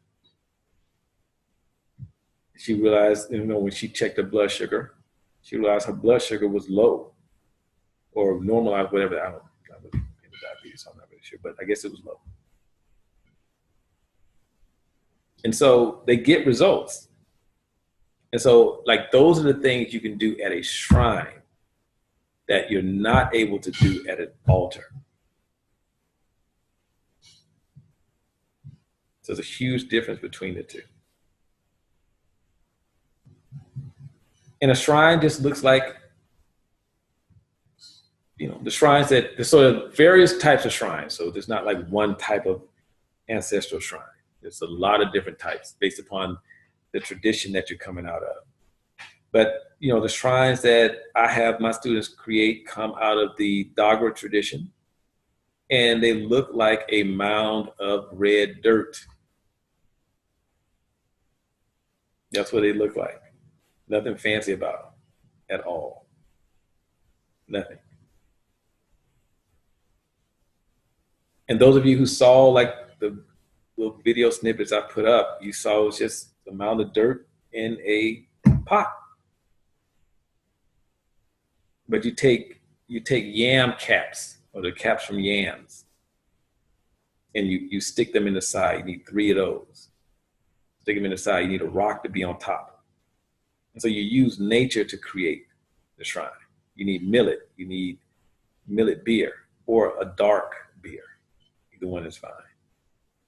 So those are the things you need to create the shrine. It's simple, but it's an extremely powerful device. Very, very powerful.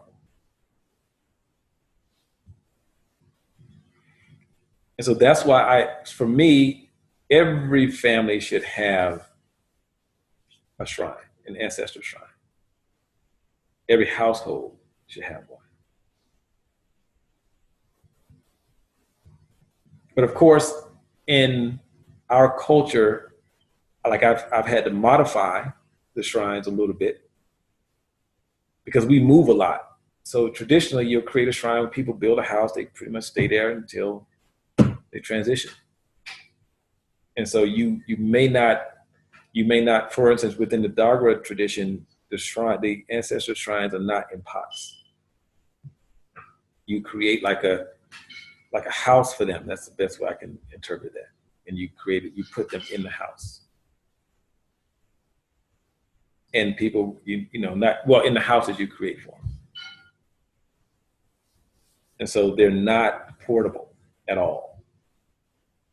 And so since we live in apartments, we live in townhomes, we live in condos, most of the time we're not going to live there forever. There's a lot of times if we're in an apartment, for most of us, it's a temporary stop, until we can save up to buy a home or something like that. And so we put them in pots so that people can move them from one place to another place. Instead of having to create a whole nother shrine when you move, because you have to do a ritual. If you have to create another shrine, you have to do a whole nother ritual to actually deactivate the shrine that you have and then activate the new shrine. It's a lot. So we just put it in the pots. And I'm sure your landlord's not going to let you erect a home for your shrine. Most of them will be like, "What are you doing?"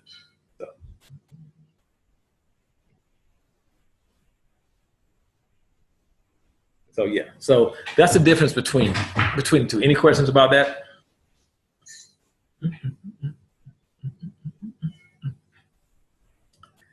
Nice. So everybody's gonna get a shrine? Yes. Great. Everybody needs a shrine, I'm telling you. Everyone does. And I'm not attached to you getting a shrine from me, so be clear about that. You know someone who can create a shrine for you, definitely get one, because I want every household should have a ancestor shrine or family shrine. Everybody needs one. It's like when your kids are going through adolescence and they're smelling themselves. It's a ritual for that. You need some ferns and some water. Calm all that stuff down. Bring it right back down to level. Hello, Chief. Yes. Okay. I'm no longer on the Zoom because I'm out at a basketball practice with my son. But about the shrine, so I had lost connection. But for the shrine, do you tell us or show us how to make one? How we can make one for our home?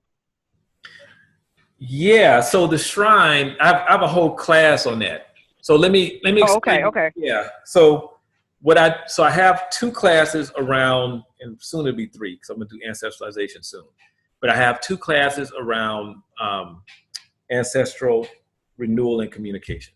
So part 1 is I teach you how to begin to communicate with your ancestors, how to have your ancestors walk with you, how to do some rituals to find out the answer to any question. So some simple rituals that you do. If you want to know the answer to something, do these rituals, call your ancestors, go to bed. That's basically all you do for the most part. Okay. So that's part 1, but all of that is really building that relationship with your ancestors, because that's so vitally important when you create your shrine. because you can begin the process of creating your shrine, and just because you're in class, that doesn't mean that your ancestors are going to agree to sit on the seat of that shrine, to take residence in that shrine, just because you're in class. They'll say no. And in fact, yesterday they said no to one of my students. And so there's some work she needs to do that she don't have nothing to do with her.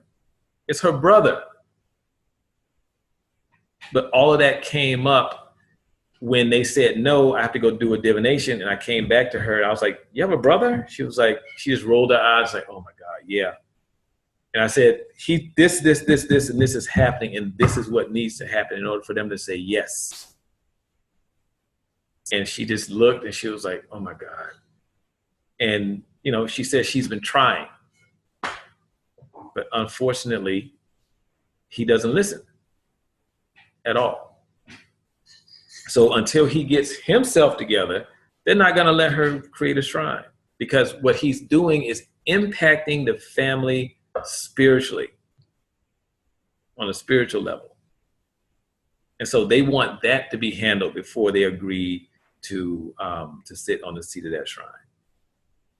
No, it's impacting the families, because they actually did agree to sit on the seat of the shrine. It was the second phase. So they refused to allow her to continue, you know, after the second phase. So the abundance phase. So whatever he's doing is affecting the abundance in the family, or the family's potential to receive great abundance. And so we can actually do things on this side that block things in the spiritual realm.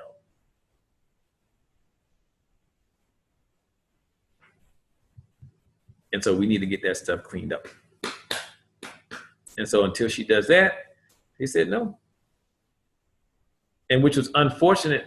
You know, my heart goes out to her because she's done a lot of work, but there's nothing I can do when they say no. I have to stop at that point.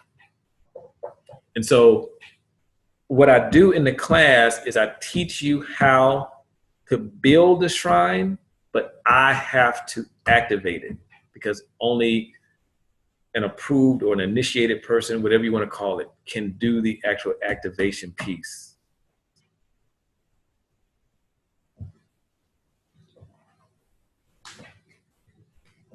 And if that weren't the case, I would definitely turn that over and let y'all do it, because my preference is for y'all to do that, not me.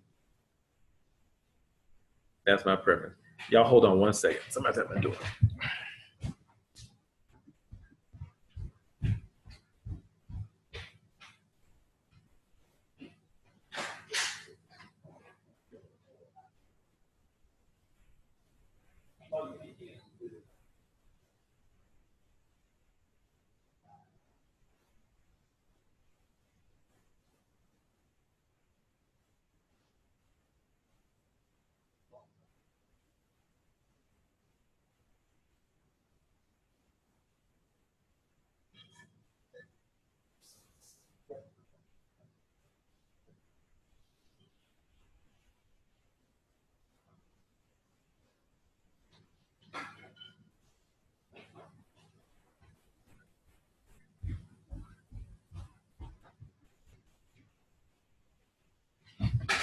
Okay, sorry about that. Somebody's ringing my doorbell, and they didn't seem to want to go away because I didn't answer. So the quickest thing to do is to tell them to come back some other time. Anyway, what the heck was I saying? I don't even know. Oh, yeah. Oh, yeah. So I'll teach you how to build a shrine yourself, but the initiation piece, you know, I have to do that. I mean, not initiate, but the activation piece, I have to do that. And if I could show you how to do that and the prep work to do that, believe me, I would do it, because I want people to be as empowered as possible, so that you only have to come to people like me when you're doing something that's beyond the pay grade of your ancestors. Because most of the stuff people come to me for, if they had a shrine, they could do it themselves. Really can. They really, really can.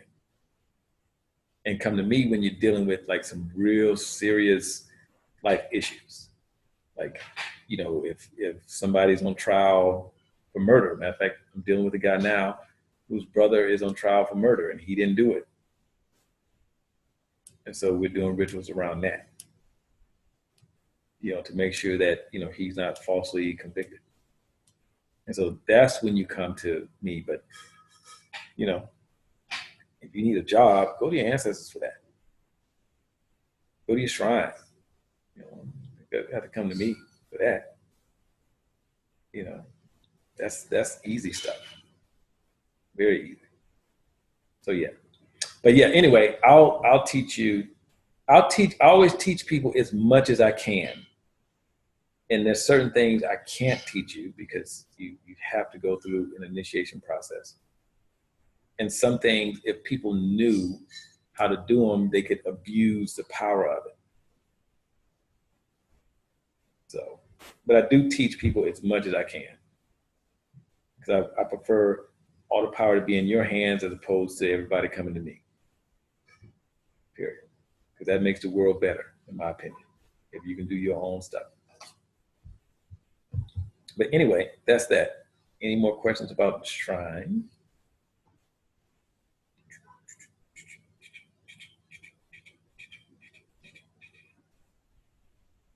Okay, great. Oh, yes. This is all new to me. Yes. How long would it take me to learn how to do that? What, the shrine? Yeah. And I live in the city. Okay, so I have a class that is 6 weeks long. Sometimes it goes 8. It depends on how fast people progress. Because I don't like to leave people behind and just say, oh, you just took this class for 6 weeks, either you got it or you didn't. Because if you didn't get it, then that's an impact. It's an impact on the world, period. You leave class knowing no more than you did when you got in there. And so that doesn't work for me. And so that class is usually 6 to 8 weeks. And then once we get done with that, you build a relationship with your ancestors. I give you like some basic rituals to do. And then once we finish that, then we'll start the shrine class. And that's the class to create your shrine. And that class will take, let me see, 4, 5, 6, 7. That class is about 8 weeks long, roughly. Between 8 to 10 weeks, somewhere between there. Because once again, it depends on how quickly you advance through the class. It all depends on that. When do you start that class again? So my next part 1 class will start in May. I don't have the exact date in May, but I'll be posting the date when that starts. That'll start in May. So I have 3 classes going on right now. And so those classes should be ending in April, sometime in April. And so then I'll start it in May, but I'll post it. I'll post when that class starts. Okay, thank you. You're welcome. The next thing, Yeah. I live in the city and I don't have access to. Oh, I'm sorry. Say it again. You went out. You live in the city and what? I don't have access to white ash. How? What is there an option? Yes, I'll get to that in just 1 second. Yes. Okay. I'll get to that. Yes, there is an alternative to that. Thank you. Definitely. And for those of you all who are wondering, it is not ash from your incense. Like people ask me that a lot of times. It's not incense ash. Doesn't work. Or it's not ash from your sage. That doesn't work either. So.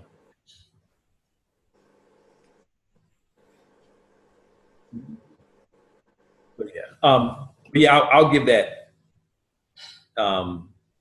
how to communicate with the ancestors in a second. And I'll give the alternative in just a minute. Thank you. Okay, you're welcome.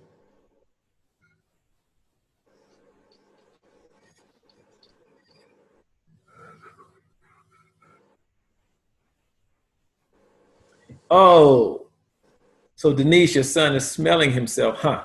Nice. Yeah, if you had a shrine, I could give you that ritual. That ritual is perfect for if you had a shrine. Because I'll tell you what to do at the shrine, and then you would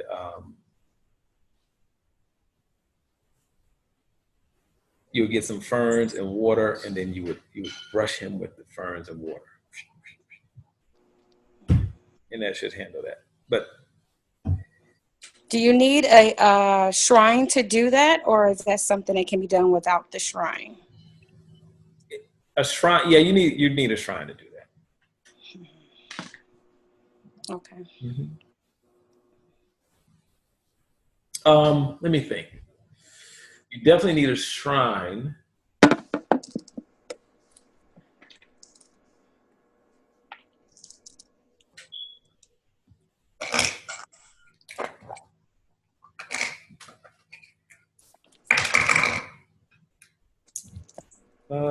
Let me see.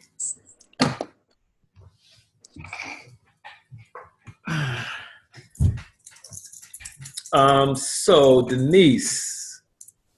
Yeah. Are you willing to do something with me real quick? Sure. Okay, always ask permission because I never do anything with people without their permission. So what is your last name? So Johnson. Johnson? Mm-hmm. So let me see if I can send you some herbs for burning to get that handled. So Please. okay, let me check real quick.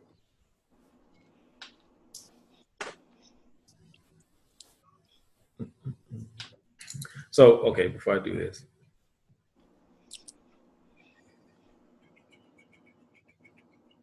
Oh, 1 second. So I'm going to use these two shells to find out. Okay. And so these two shells are used in divination. I used to have them as part of the ancestral class, but my people told me to stop. So my ancestors told me to stop doing it. So the classes that I have going on now are the last classes that you get shells, but I will be offering these at some point in the future. I don't know when. Okay. But as of now, I was told to stop them. But anyway, so basically, this is a very powerful tool. And just with these two shells, you can find the answer to any question. It doesn't matter what it is at all. These two shells will give you the answer to that. But you have to find the answer in seconds, you have to phrase the question in a yes or no format.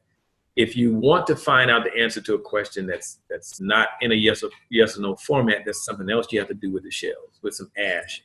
And then you'll get the answer to your question in very vivid live color. It's like you're sitting there watching it happen in front of your face. So you said last name is Johnson, right? Yes. Okay.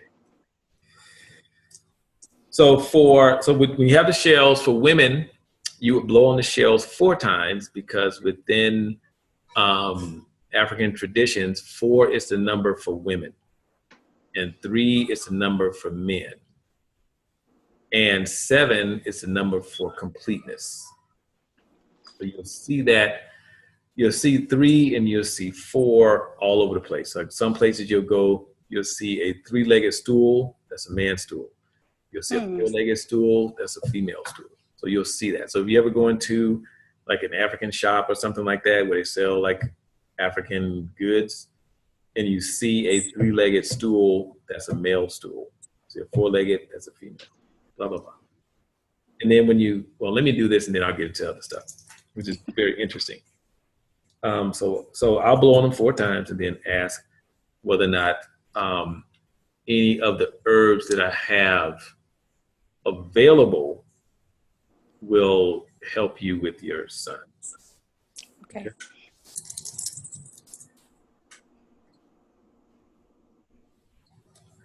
So any of the herbs that I have available, herbs for burning, help Denise Johnson that she's dealing with as far as her son running himself, going into puberty.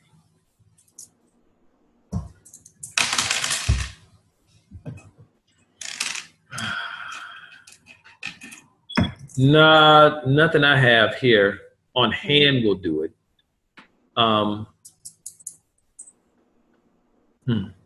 Call me offline because there's always something to do, and I may have to just do a specific ritual and just get that handled offline. I mean, get that handled differently. But yeah, there's something that can be done where you don't have your ritual there. I mean, your not your ritual, but your shrine. I can do something on my side. Okay. Okay. All right. Thank you. You're welcome. You are welcome.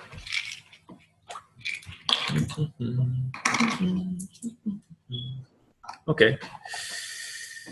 Any more questions before I give the assignment? It's one of my favorite assignments. Y'all hear me say that a lot because all of them are actually my favorite assignments.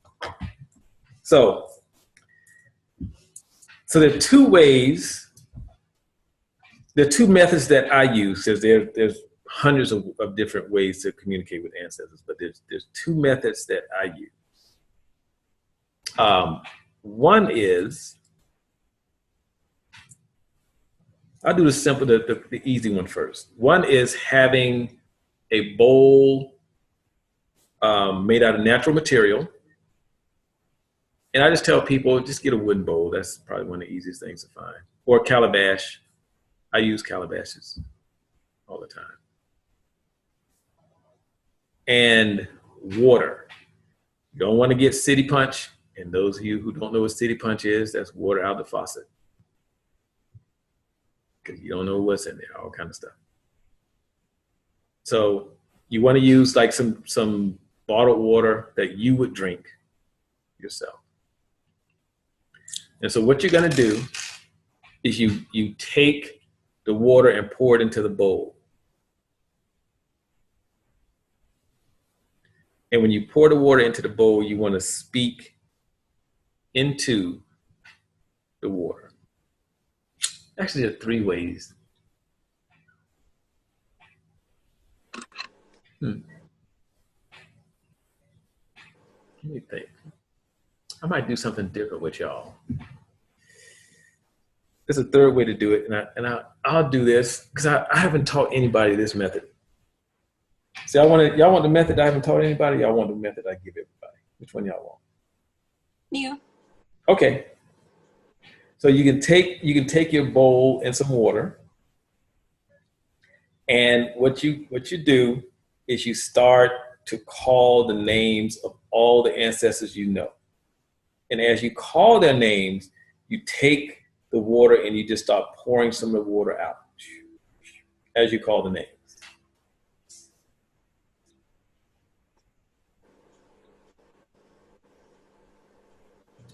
And so once you have called all the names of the ancestors that you know, you want to tell your ancestors to bring forth the ancestors that you know, but you have forgotten.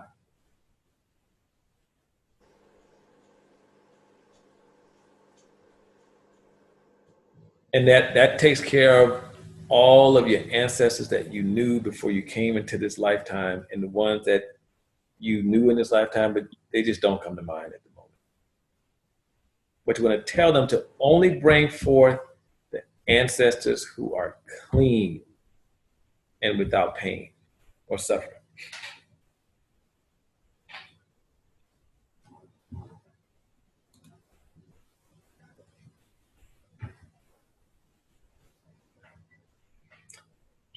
And so once you do that,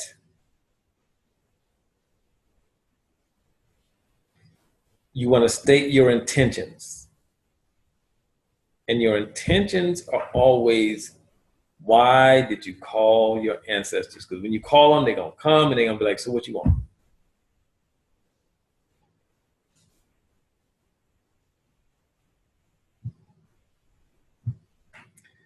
And so what you're going to tell them every morning, you're going to do this ritual every morning you get up. You're going to tell your ancestors to walk with you for the day. And to let you know that they are with you, give you some indication that they're with you.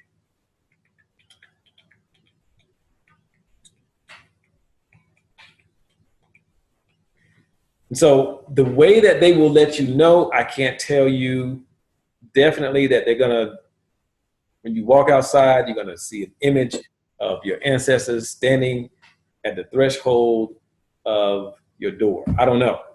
You may or may not, but I don't know of anyone who has had that happen. They will let you know usually through something in nature. And it'll be something that actually grabs you or like it gets your attention. So for example, you may walk outside or you may walk outside and get in your car and there's a ladybug in your car, but it's 30 degrees, 20 degrees outside. Well, those of you who know anything about ladybugs, they actually go into hibernation during the winter. So they should not be out at all because they hibernate. It's too cold. And so you may see one in your car. And I say that because that's actually happened to someone.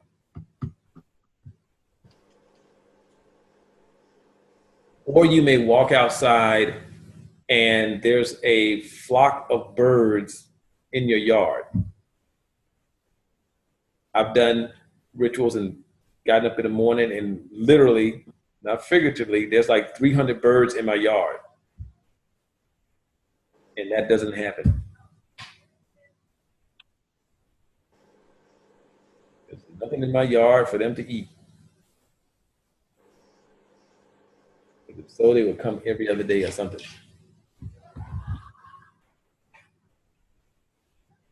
Or, you may be walking down the street and a woman walks up to you and says something that only you would know. That's happened.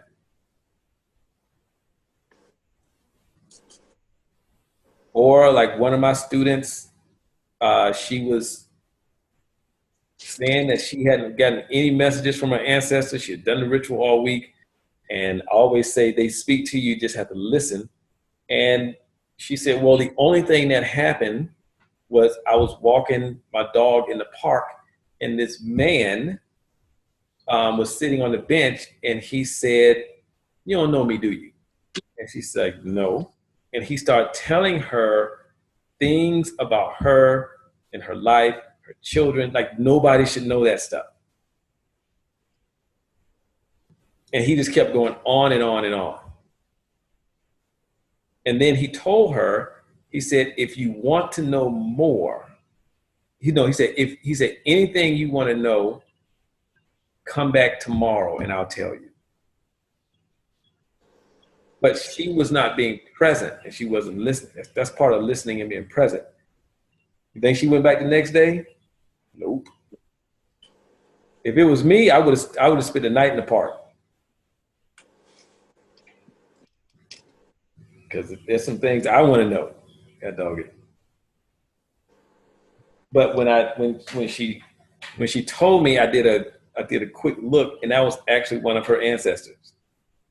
And to be able to have that experience, to be able to have access to information in that way is that's phenomenal.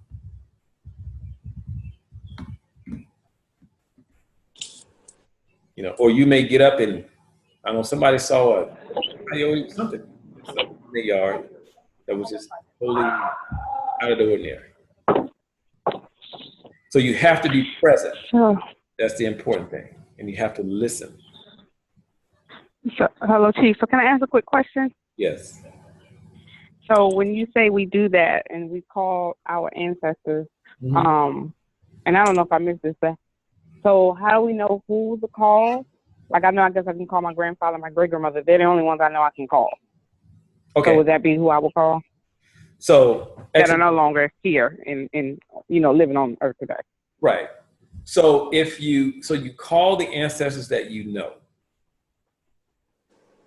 And then you tell your ancestors what you call. So if you like just know your grandmother, your grandfather, you call them two. It's only two you call. And you tell your ancestors to bring forth all the ancestors that you know, but you have forgotten. But to only bring forth the ancestors who are clean and who are without suffering and pain. You say who are clean and without what? Pain and suffering. Okay.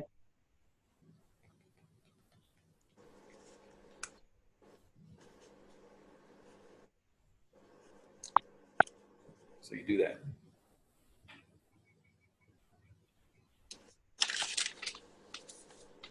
And then once you do that, you state your intentions. And in this instance, for this exercise, you're going to ask your ancestors to walk with you for the day. And to give you an indication that they're with you.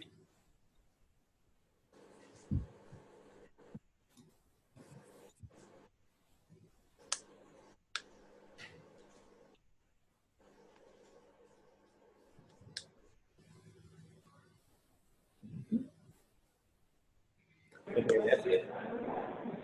Okay, and go ahead. And for this assignment that we have to do, you're gonna I guess either get us the ash or tell us how we can get the ash, or do we necessarily have to have the ash for this to work? I'm gonna get to all of that in just a minute. Oh, okay. Mm-hmm. Yeah, I'll get to all of that. So yeah, it's important to be present. So this is an exercise in having you to be present, because most of us are not present. Most of us walk around in a fantasy world, looking at life from the view of how we think it should be, instead of how it really is, what's actually happening. So this is an exercise in really being present. And everyone, there's not one person in this class who will not get an indication. Everybody will. It's just whether or not you're being present. It's just like the woman who had the guy to come to her who was in the park. For her, she wasn't getting anything at all. And she was feeling a certain kind of way because everybody else, or not everybody, but many of the other people in the class were having all of these experiences, whatever they were. Until she just and she actually spoke from a place of just disappointment, and she was a little frustrated. Because for her, nothing was happening at all. So everybody will have an experience. You just have to be present to what's present to life. And so look for even the most subtle things.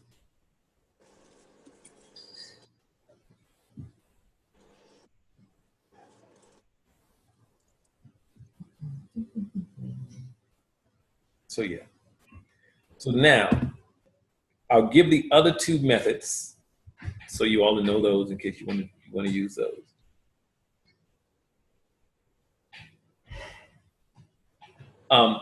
So you can take the bowl with the water, and you can do your entire invocation, so it's everything I just mentioned. And you just take the bowl, pour some water in the bowl, and do your invocation, but you're going to speak into the water. Speak into the bowl. Call your ancestors, tell them to walk with you for the day, blah, blah, blah.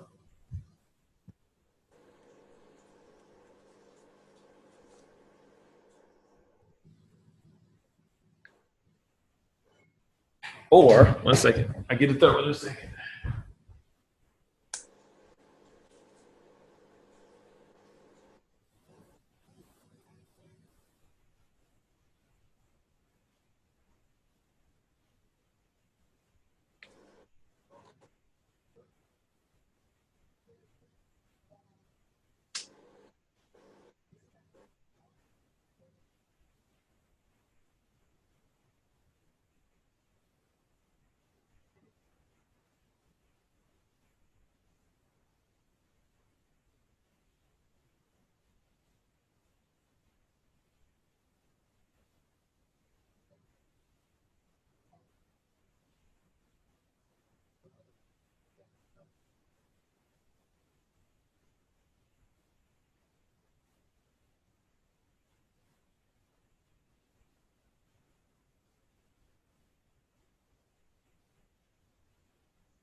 All right, here we go. So, to use the ash and water method, what you're going to need is you're going to need ash, which this is my little bag of ash. I'm just about out. So you need ash, and white ash is what you need. And so the ash isn't going to be like white as the driven snow, but it's the lightest color ash. So it's a very light color gray. So it's not the dark gray. You don't want to use that at all. And ash is used because it's one of the most pure, it's one of the purest substances on earth, because all the purifications have been burnt out of it. That's one of the reasons ash is used. And there's a lot of other things ash is used for. So you want to get ash, and you want to get a bowl, you know, but this is the bowl I use. I have a little calabash that I use. That's what I generally use, that. You need a stick. You can go outside and get a stick. As you can see, this has a curve in it. I just walked out and got a stick. Stick that's about maybe 6 to 8 inches long is fine. And that is about as thick as your pointer finger. That's how thick you want it to be. You don't want to go out there and get a switch. You ain't whipping nobody. And then you need a rock. And this is the rock that I use. And so a good way to measure your rock is probably half the size of the palm of your hand. That's a good size for your rock.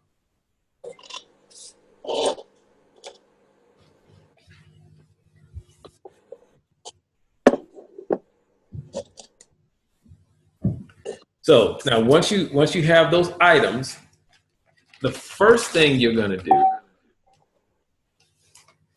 is with your left hand, you're going to get some ash, but you don't need a lot of ash. You need like a little bit of ash. So I'll show you this about how much you need, like that. I hope y'all see that falling. You don't need a whole lot of ash. That's about as much as you need. And once you put the ash in the bowl with your left hand, remember, you use your left hand because your left side is your spirit side, for those who don't know. And then you want to take some water, and you want to pour water in a bowl, but you want to pour just enough water to cover the ash. You don't want to fill the bowl up or half full or nothing like that. Just enough to cover the ash. Then once you do that, you want to take your left hand and place it flat on the floor or on the ground if you're outside. And if you're outside, you don't need a bowl. We just use the bowl because in the house, I know y'all don't want to put ash on your floor and then pour water on there. It's gonna make a mess. But you want to take your left hand, put it flat on the ground. Then take your stick with your right hand. And all this is being recorded also, so if you miss anything, I'll repeat it. I don't mind repeating anything. But just if somebody came really late to the class or something like that. And so you want to take your stick with your right hand, and then with your left hand flat on the floor, you want to tap the stick. Start tapping the rock, not the stick. You want to start tapping the rock with the stick. And the moment you start tapping, you start speaking. And you do your invocation. So that's when you start calling your ancestors. And then you follow all the other steps. But as long as you're speaking, you're tapping. So you call all your ancestors, you're still tapping. Tap, tap, tap, tap, tap. When you state your intentions, you're still tapping. Tap, tap, tap, tap, tap, tap, tap.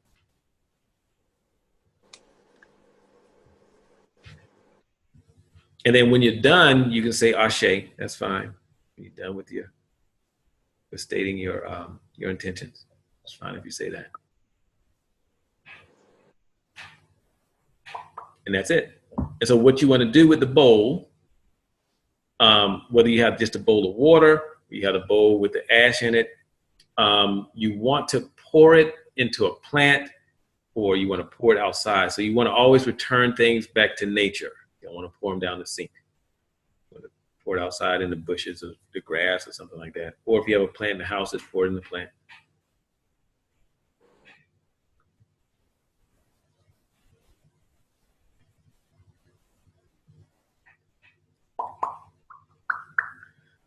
So as some of you know, ash is very nourishing. So if you have a garden or you have plants, it's good to use ash. So if you use ash, then you may find that, like somebody said, some mushrooms start growing up from the plant in their house when they put ash in their flower pot. So I guess it nourished that fungus or something. I don't know.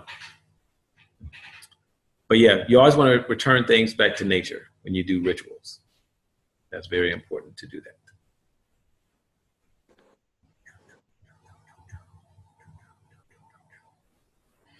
And that's it. And if you have the water, you can pour it outside or in the bush or someplace like that. But those are the methods. Those are the 3 methods to communicate with your ancestors. The one I use all the time is the rock and the stick and the ash. Second, I'll just do the bowl and water. And the third one I use if I'm doing a specific type of ritual outside. So the third one I use outside primarily. But you can do all of this outside if you want. Or if you're in the house and you have something to pour that water into, like as you're pouring the water, you can do that. Any questions about any of that?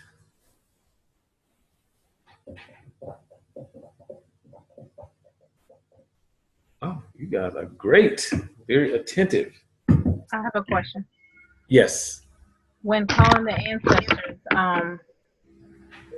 is it first and last name? Does it matter? Oh, yes. You want to say What's the first specific? and last name. Yeah, sorry about that. First and last name, definitely. Does it have to be in a certain? Does it have to be in a certain order No. of lineage? Okay, so just as long as you know them all, as long as you know them, you have to call them all. Yes. Okay, wow. Yep. I had someone call me and they're like, I'm getting a list of my ancestors and I'm up to 200. I was like, oh. Yeah, mine's listed on my family tree, so under Yeah, mine is ancestors. also. That's why I was asked. So I was like, Yeah. okay, well, okay, But once you get used to doing it, it'll flow. okay. Because my invocation doesn't take as long as it used to take when I initially started. When reading the family tree, tapping, and all of that going on. So yeah. Okay. But Okay, Chief. Give me I have a question. Give Chief, I have a question. one second. Kafui actually raised her hand, so I want to get her real quick. Yeah, so I wanna, so you've talked about 3 processes here. Yes. So my question is, would you be able to provide this recording to us so we can like at least review and Yes. see whatever we missed? Yes. Yep. Okay, thank you. Okay. Did everyone receive an email from me around 2 p.m. with the link? Okay. Yeah. Great. Okay. I'll send the link to the recording to those email addresses. So I'll make sure I do that. And I pull the email address that you used for your PayPal account. So that's the one I pulled to send that email. So I'll do that as soon as when class is over. I have to download the class and then upload it to YouTube, and then I'll send the link once that's done.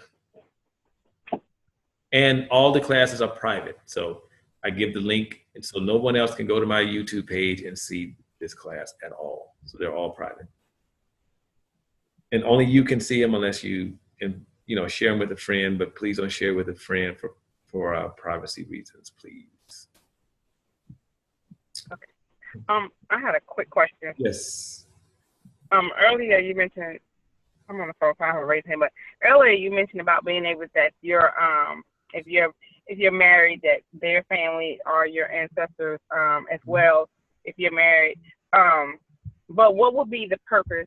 Like if you're no longer gonna be married and you're having issues, what would be the purpose of calling them and still your ancestors? Is it because you're married and you can still call them? Like, would they still be nice to you if you call them? Yeah, they'll be nice to you. And so when we Okay. think about things from a spiritual perspective, take the human element out of it, because they're not Okay. dealing with the same stuff we're dealing with here. Okay. They're not gonna. It's very seldom do I find people whose ancestors are mad or upset with them. And even if your ancestors are upset with you, they'll still do the work. They'll still honor your requests, but they just upset with you. And so there may be something that you need to do in order to remedy that, but they won't stop doing the work for you because they view life differently. They're not dealing with the same stuff we're dealing with here at all. Not at all. So good question though. Okay. And it's just, to me, my thing is sometimes the more the merrier. You just have a whole nother group of ancestors that you can call on and they'll do work for you.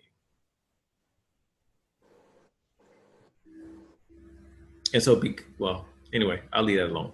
But yeah, so yeah, that's how I look at it. Anyway, any other questions? Oh, and I'll post a class. I'll send an email. Give me about 2 hours to post a class. I'll probably do it before then, but give me a couple of hours to post it. So I have to download it. It's gonna be a pretty big file, and then do whatever I need to do, and then upload it.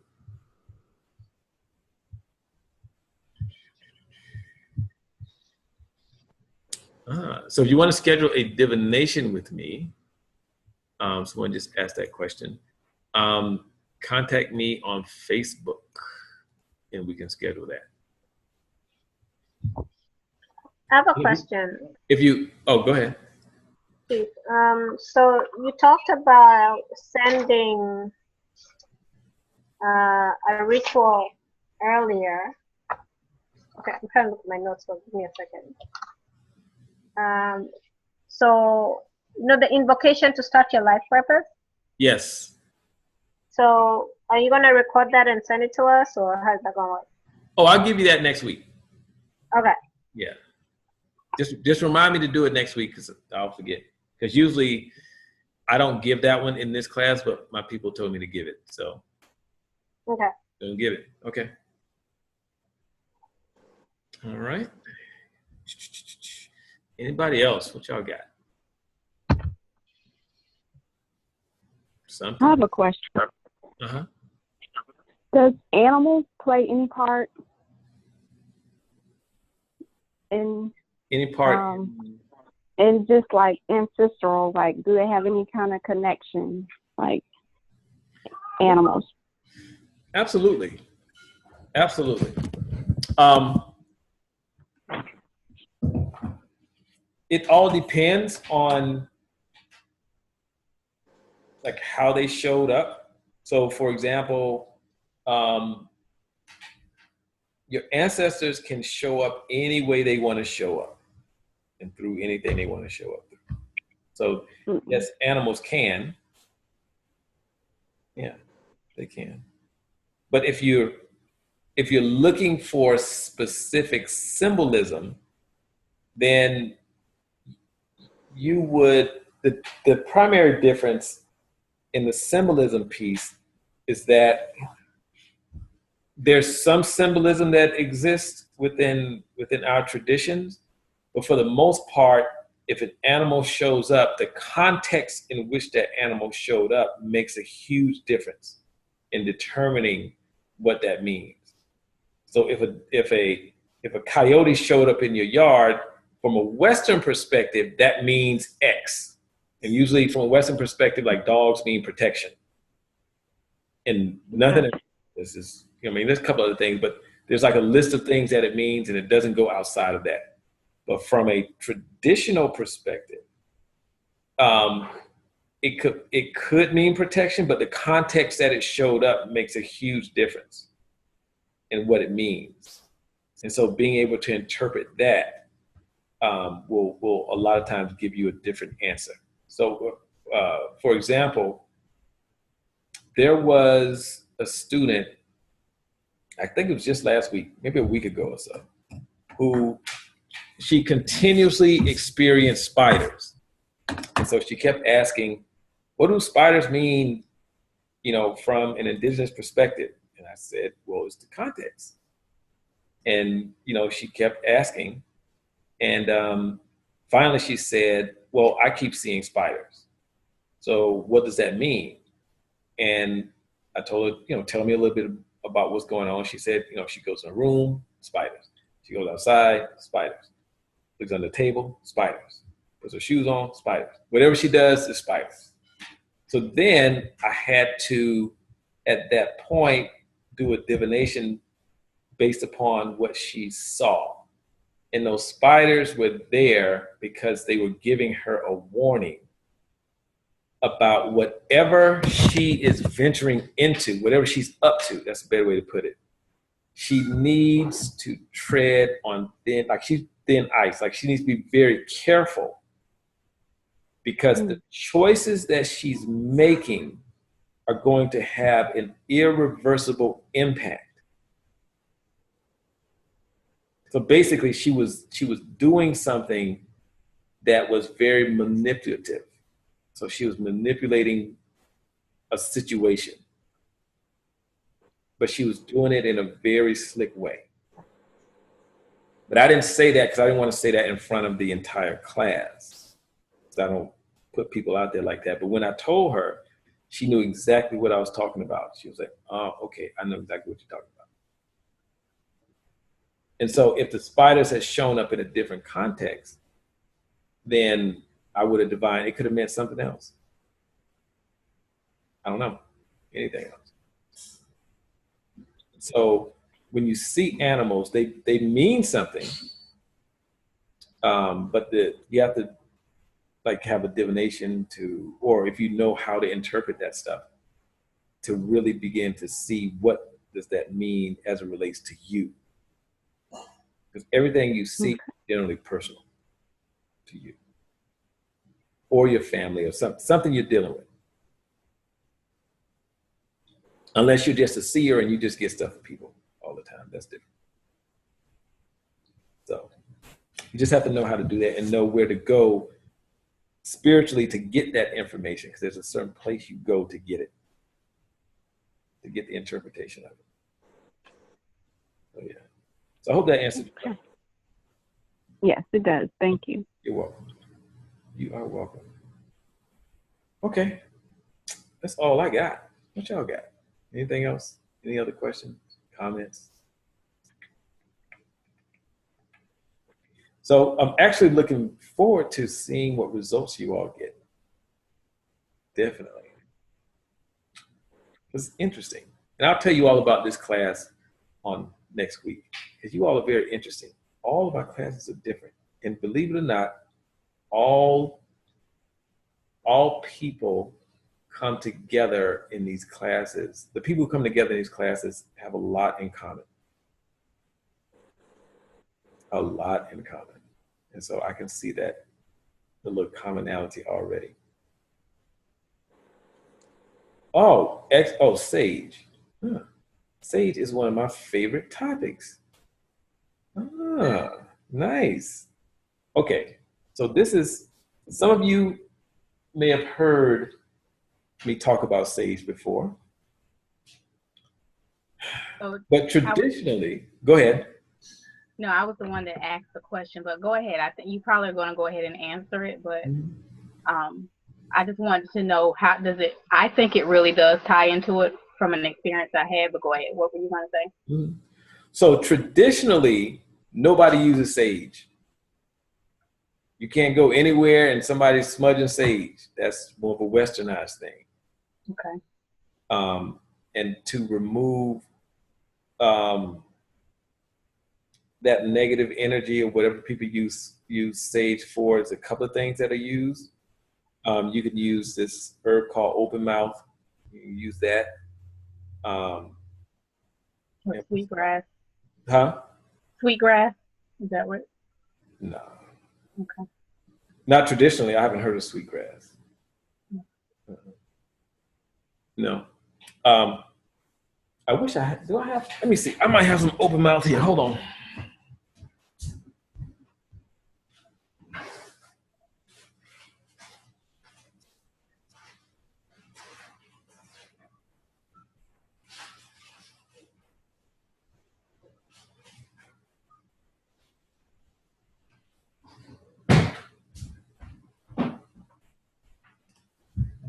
No, I don't. But anyway, so it could play a role, but to my knowledge, it doesn't. The thing about sage, and even with open mouth, all that stuff, they're band-aids or they're temporary fixes. When you have a talisman or you have a shrine in your home, an ancestral shrine, you should never, ever, ever, ever, ever, ever have to smudge your house again, ever. And that's what I did because I don't have a shrine. Yeah. Okay. Or you could have, so there's a talisman you can get. So traditionally when you have a house built, there's a ritual that's performed before you, once you form the foundation. There's a ritual that's performed where you actually take a talisman and you bury it in the foundation and then you erect a home, and that protects your home. Or if the home is already built, you can take the talisman and you actually put it over the front door. And so you can hang over the front door there. And that'll protect your home. Or, if you have a ancestral shrine, that works. Or any other kind of shrine. So your talisman will probably look like, it'll be similar to this. It'll be small. It'll be similar to that. It won't have this cowrie shell. It's not gonna have that. It'll look more like the back of both sides, and that's what it'll look like. And it'll be in a leather pouch with red leather and black leather, and it'll be hand sewn. And then you'll place that like over your door or something like that, and that'll keep all negative energy out. If anybody is coming to your house and they're bringing drama and they don't have good intentions for you, they'll probably never make it to your house. If they make it to your house by chance, they'll be so irritated when they get there, they'll leave. They won't stay long. They'll be very unsettled if they even make it to your home. And so those are more permanent fixes. But I have there's nothing against sage at all. Sage works, does what it's designed to do. But I'm more in the business, and like from a traditional perspective, we look at permanent fixes and not really, something temporary. We'll give like a temporary prescription before we do a primary ritual, because it may take some time, for us to do the ritual, to gather all the items, because sometimes you have to get herbs from the sea. So somebody has to go to the ocean and go diving and pick specific herbs. So that may take some time. And so we'll give you a prescription and say, do this, and this will do for now until we can complete the ritual or something like that. So yeah. But sage works. What does it say? I used to use sage back in the day. I've used it. It works. It works. Until I knew that there was something that was more. Something more, yeah. And then I switched. I have a question. Yes. So there's resin from frankincense and myrrh. Do they work? Yeah. Yep. All of those things work. They do. Okay. Yes, they all do work. I just like I stopped using it once I learned something that was more permanent. Okay. And so like now, like I'll walk around depending on what I'm doing. Like this talisman, like I have to wear this every day. You know, once I was in skin as a chief, I have to wear this every day, and I have to wear this bracelet every day. This I just use when I'm doing spiritual work. So this is another talisman. This is bigger. I use this when I'm doing spiritual work, period. And then I have, make sure I hold this stuff. I'll put it on. I have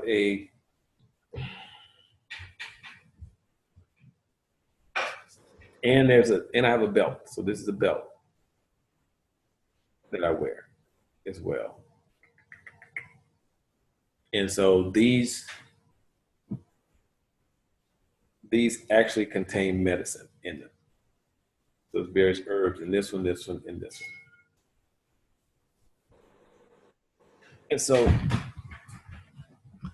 I wear that, and I don't wear it every day, but I'll probably say 95% of the time I have this on. Sometimes, you know, if I'm going to work out, I'm not going to wear it when I'm working out. I just don't. And I wear this about 95% of the time. So there are various talismans for various things. So, for example, when I have a specific belt that I wear if I'm going into like large crowds. I'll wear that one because it keeps people's energy off me. Because especially if someone is, you know, an empath, then you're always pulling people's energy.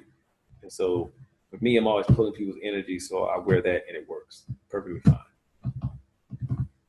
And when I'm not, if I'm in a large crowd of people, like at a festival, I was at a festival over the summer and I forgot about it. I just wasn't thinking about it. I was at the festival and I just kept feeling like I was being bombarded by like this energy.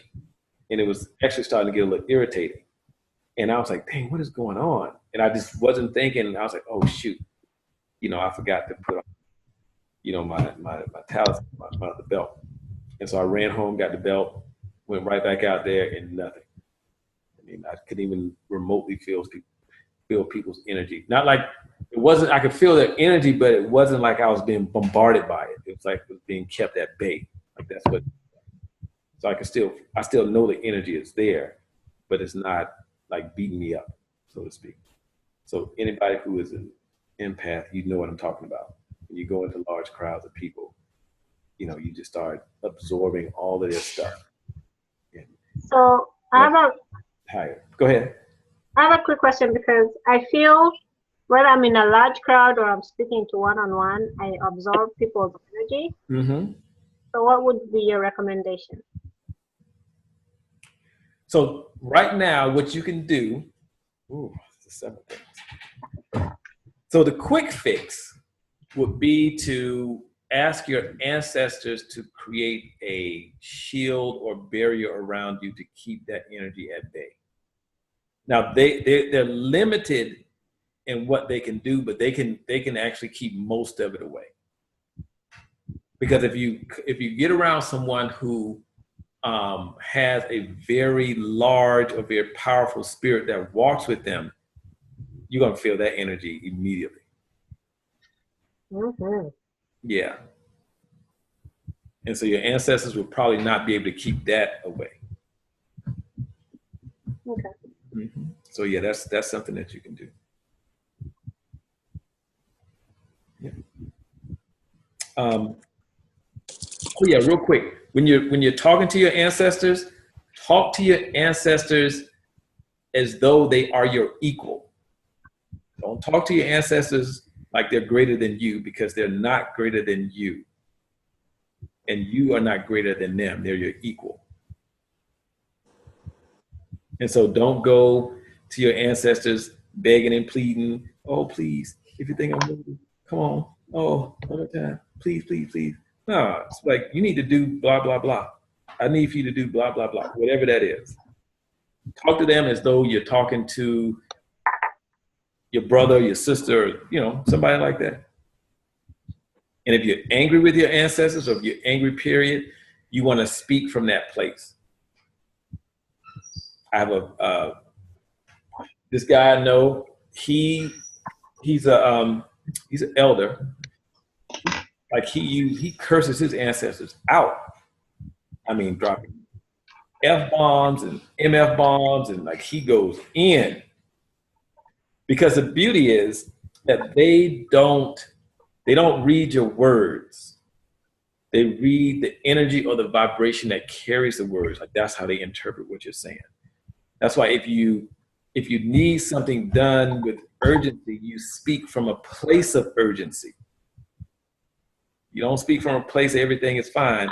Well, yeah, if you can just go on and do this for me tomorrow, like that energy is like really calm. They'll be like, oh, okay, just take your time with it. And so, because they read their energy, that's what they read. And so they interpret that. So just one at that. Let me see. Here's a question. There's a good. Yes, I will put the recording up today. And like about 9 o'clock, I'll have it up. Something like that. I'll post it.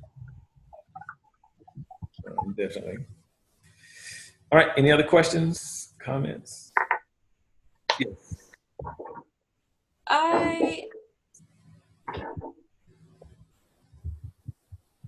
On my mom's side of family, I know both grandparents. Mm-hmm. On my dad's side, I only know my grandmother. And my mom's side, they're very rooted in Christianity. Mm-hmm. Would my ancestors still be close since they don't have a history of practicing this kind of work? Oh, they will. Because the religion doesn't matter on the other side.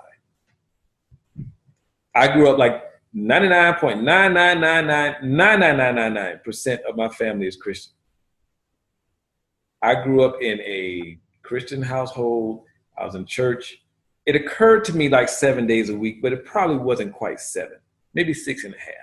Now, really, I was probably in church. I know Sundays, Mondays, Wednesdays, and Fridays, I think, or whatever else was going on, I was there. You know, a lot of preachers in my family and blah, blah, blah. And I still call them the ones who transitioned.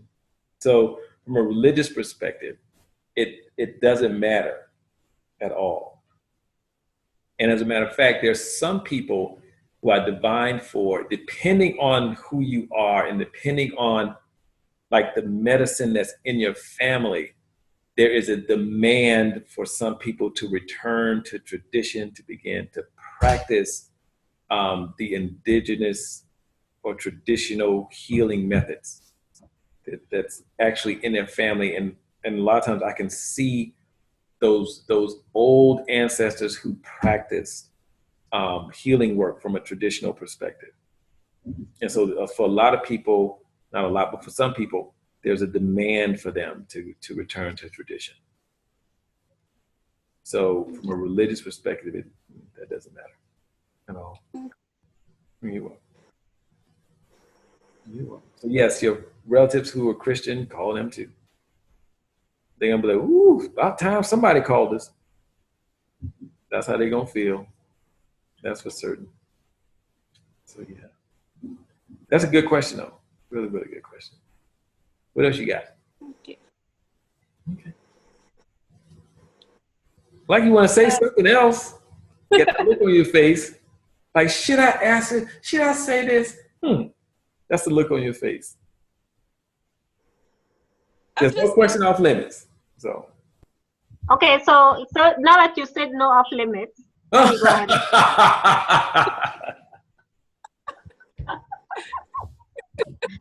Don't be shy. Don't be shy. It's really a nice question. So, have you ever heard of Abraham Hicks? Yes, I have. I've listened to Okay. her stuff. Do you see parallels with what you do and what she does? That means Esther Hicks. Yes, yeah.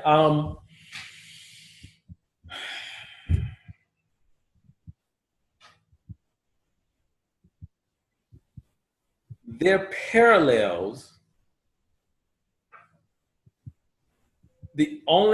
So there's some parallels, but there's a whole level that I don't know if they cannot, based upon not based upon the knowledge, but based on what they've been told, that they can tell people.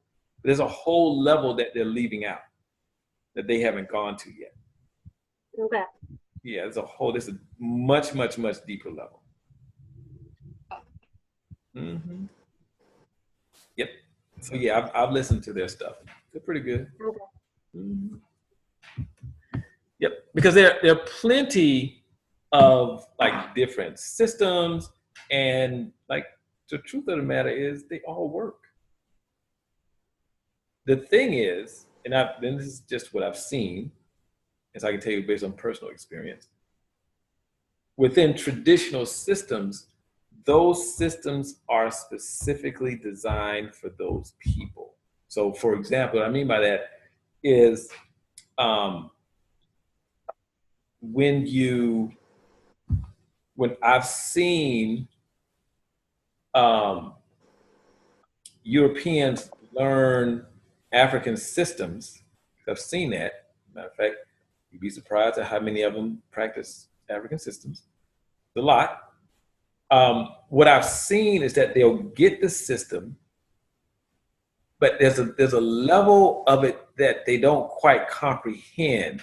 So it'll be modified to accommodate what they do comprehend. That makes sense?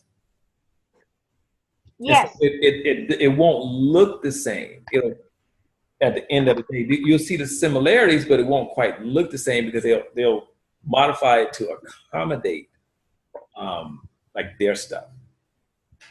Right. So essentially, you're saying it's just not tailored to, say, the African experience. Right. Exactly. And it's like this guy I know who, this white guy, he practices within the Dogra system. And so he said one day, this is in front of a group of his peers, a bunch of the white people. He said, look, he said, at the time he'd been practicing for about 10 years or 10, 12 years, something like that. He said, I've been doing this stuff for 10 years. And he said, we will never get it in the same way, we meaning people of European descent. He said, I've been around the world. He said, I've been to every type of ritual you can imagine. He said, we will never get this in the same way that people of African descent get it and they react to it. He said, because every time he has participated in any type of ritual and there is someone of African descent, no matter where you're from, who has never participated in a ritual, and there's someone of European descent who has participated in a ritual or hasn't, he said the person of African descent reacts to it in a way that he said we could never react to it, responds to it in a way in which is natural for them. And he said when he asked them, have you ever participated, or this is your first time participated in any type of traditional African ritual, they always say, oh yeah. And he said it's something that calls the African that does not call the European in the same way.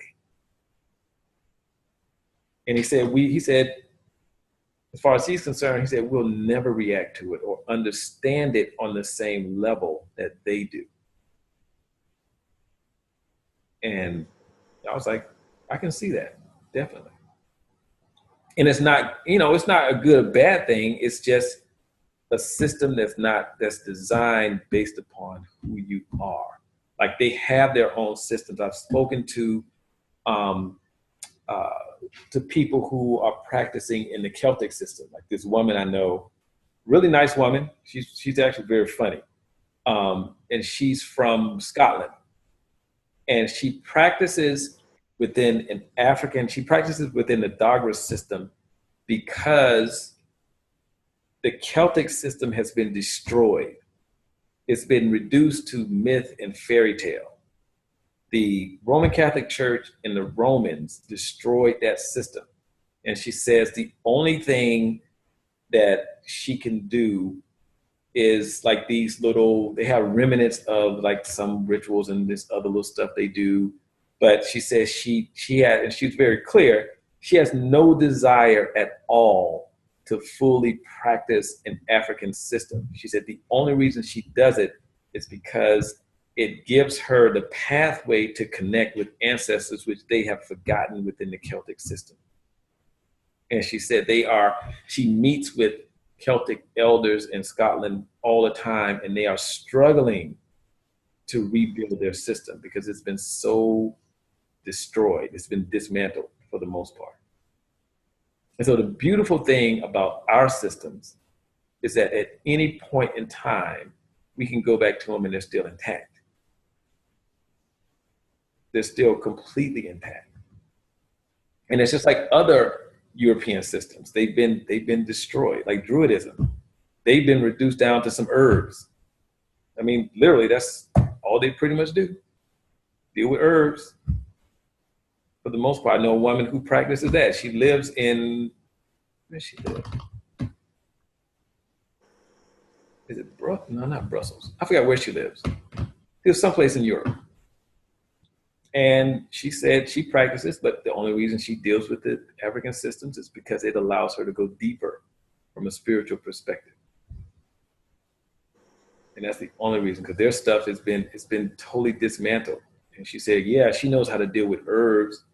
You know, she can work with, you know, frankincense, and sage, and all this other stuff. But the deep spiritual aspect of it is gone. And it's been reduced down to like, you know, some Wiccan stuff for the most part. And that's still only fragments of their indigenous system. So, you know, we're definitely in a very fortunate space because other people, their stuff is gone. But there's a way they can get it back in the same way they got it in the beginning. It's just like one of the, they have to really do some work and really show themselves to be worthy before their spirits will come back and teach them their indigenous system. It's like one of my elders, her name is Yidan Paga. She was kidnapped when she was 17. But she was kidnapped by the Jinn. And the Jinn are spirits. They're traditional spirits within the tradition I practice within Kali. And they kidnapped her for 1 year. She just poof, disappeared.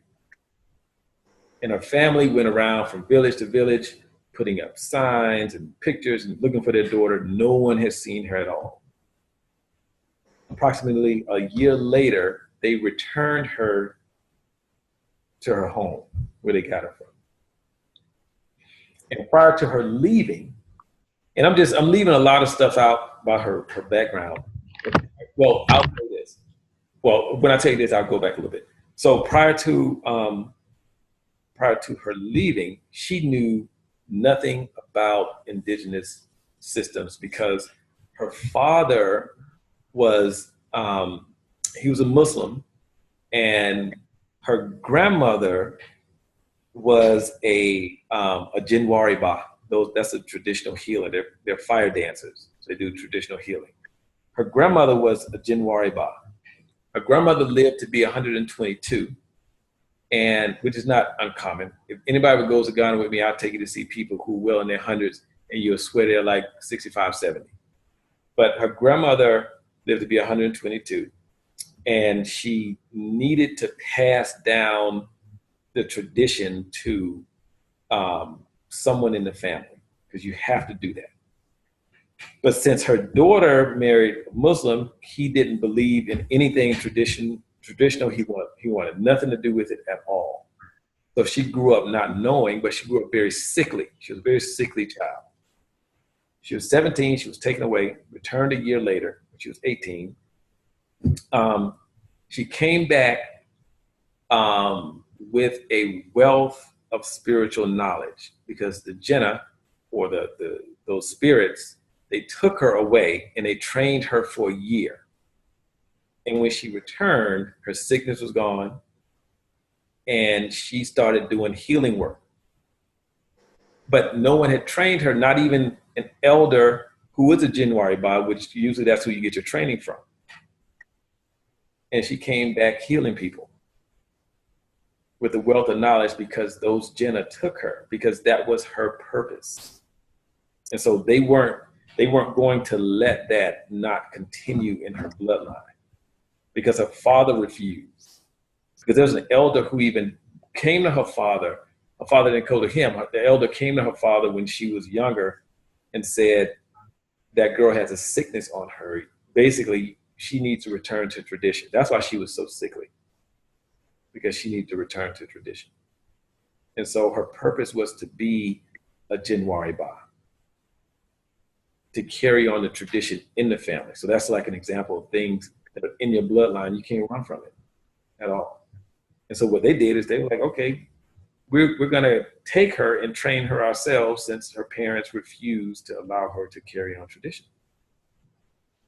And so that's what would have to happen to, for instance, people who practice in the Celtic system, or in Druidism, is the spirits that they work with that help to develop those systems would have to take someone and train them in the arts of that system. But they would have to prove themselves worthy. That's the thing. Because even within our systems, if you don't have a pure heart and good intentions. When I say pure heart, I don't mean you have to be like a goody two shoes and just always walk a straight line. That's not what that means. That means that your heart is not corrupt. Like you don't go around wishing ill will towards anyone, or you're going out doing things against people to harm them. Of course, there are things going to happen in life. You may lie here, that's different. But they're talking about, committing atrocities against humanity, like things like that. That corrupts your heart. And so if you have a pure heart and good intentions, then you can be trained. Like when I went to Ghana, I had to sit in front of a panel of Jinn Wariba elders. And the Queen Mother, she just transitioned about 2 weeks ago, but her name is Menya. She was sitting there in the middle. And they sit there, and these elders have, it looks like mascara, but under their eyes. Have you ever seen like any old Egyptian paintings, and you see like a pharaoh or one of the priests, and they have this makeup going under the eye? It looks like mascara or something like that. Eyeliner is what it looks like. Sorry, looks like eyeliner going under the eye, and it comes out to the side. That's actually medicine. It's spiritual medicine, and it allows you to see the unseen. And these elders sat there with the same medicine. Looks like eyeliner right up under their eyes, and they'll look at you. They'll just sit there and look at you, and they'll ask you questions. What are your intentions? Why are you here? Blah, blah, blah. What do you need to know? And the moment, and they already know the answer to the questions. The moment you answer a question and you're not being truthful, they'll get up and walk away. Won't say a word to you. You'll just be sitting there like, wait, what just happened? And then somebody will come over and tell you that you need to leave. And so it's very important to have good intentions. It's very, very important to have a pure heart, because if you don't, they won't teach you anything at all. They'll tell you to leave and to go away. It doesn't matter how much medicine you carry. They don't care about that. They could care less about that. So it's going to take someone to prove themselves worthy. It's just like being trained to be a Jinwari Ba. They have to get approval. That's a whole divination that has to be done to see if the spirits that they work with are willing to work with you. If they say no, it's just no. And when I say they don't care how much money you have, they could care less how much money you have. They do not care. You can go in there with $1 million in cash and sit it down on the floor. They'll tell you to go away. And they'll tell you in these specific words, they will say, our pride is not for sale. That's exactly how they'll word it. And they'll tell you to go away and not come back. And so they would have to prove themselves worthy and responsible enough to handle like that type of medicine. And so that's how they can get their systems back. But until someone comes along who's worthy, they're going to be in this state of flux, going over to other people's systems, and learning their systems. And it's not like they're trying to take the system. They have a yearning to return to their indigenous selves as well, many of them. But they don't have anything to go back to that's intact. That's why you see them practicing in these Native American systems and African systems and these Asian systems, these Western Asian, Eastern Asian systems. That's why they innovated those systems. Because they have nothing to go back to but fragments of what was. That's it. But if they had an intact system, I guarantee you that's where they'll be. They don't, unfortunately. And if they had an intact system, they'll leave people alone too. But that's a different conversation. It would. So, we're very fortunate. And it's not as much that has been taken away from us as we think. Because the very source of our existence, the very source of our power is still intact. We just don't know that it is. That's the thing. But it's still intact. And it's ours. And elders, like my elders, they say all the time, this is your stuff that your ancestors left for you. So we have to teach you. That's what they say all the time. So anyway, that's that. Went off on that conversation. Wasn't intentionally, but I just speak whatever comes up. Anyway, what else y'all got?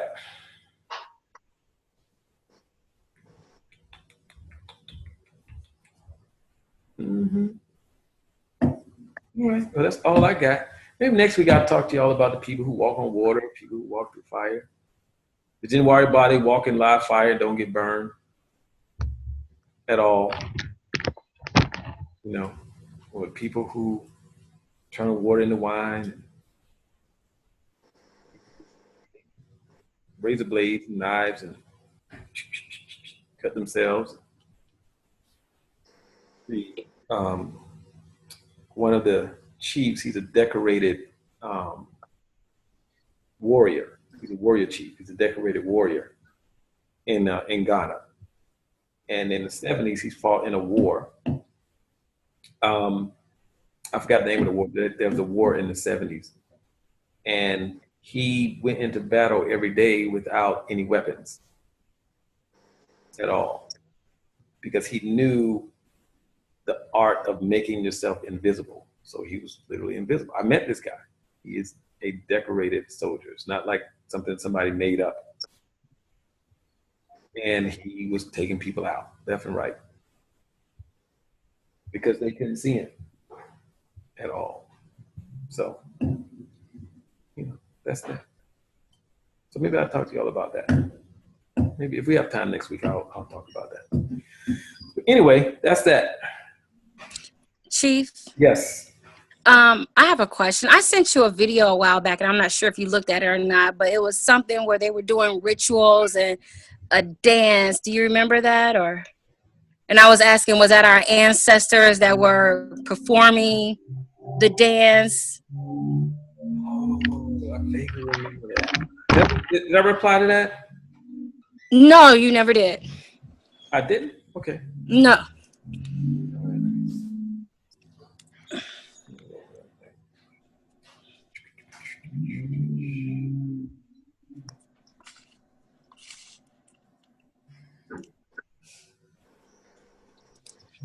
There you go. Oh, that. Oh, is this in Benin? Oh, yeah. Okay. Okay. I did see that. I know what that is. That's in Benin. That's during the Mami Water Festival. Well, or there's two festivals they have. One in like August, September, and the other one's in January. But those are actually some of the spirits they work with. So not really, those aren't ancestors. Those are spirits they work with there. And so during the festival, they actually, the spirits will come and they will enter those cone-shaped structures, and they'll move around, they'll dance, and they'll do all that stuff. And then when they lift them up, a lot of times they'll leave gifts in the middle or inside. Okay. And so they'll take out the gifts, and the gifts will be nicely wrapped in like red cloth. And it's clearly nobody in there. It's clearly no trap door because they're outside running around. And you can. So there wasn't anybody underneath those then, because I was wondering if they were. There's not at all. Wow. Not at all. I will. Give me 1 second. Let me make a note of this because I will send you all a video of that. Let me see. And so it'll be good if you all get a chance, like if you all go to Africa, make sure like check to see when they're having like a harvest festival or like a fire festival, or like this is a Mami Water festival. And then that's when you'll get a chance to see like the power that exists. And nobody's abusing it. Like, nobody has a legion of zombies walking around doing their bidding. Nobody has that at all. That's Hollywood. But you'll get a chance to see a lot of things that we can actually do, but we here in the West, we've just forgotten how to do all that stuff. So yeah, I will.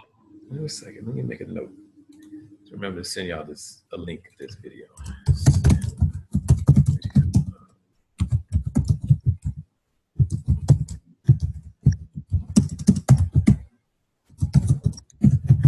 Okay. All right. So I'll send that. So I'll send a video that shows them actually putting each layer on the structure, and clearly there's nobody there at all. And the guy that filmed that, he actually lives here in Atlanta. He goes back and forth to Africa all the time, probably about 3 times a year at least. Going to indigenous cultures and interviewing elders and stuff like that. And so I'll send you one of his videos. Along with the email I sent tonight. So yeah, but that's that. But yeah, it's a lot of really great stuff out there that we just forgot about. It's simple, but it's there in plain sight. And when you go to these festivals and you look, there's so many white people there recording the information and all that stuff.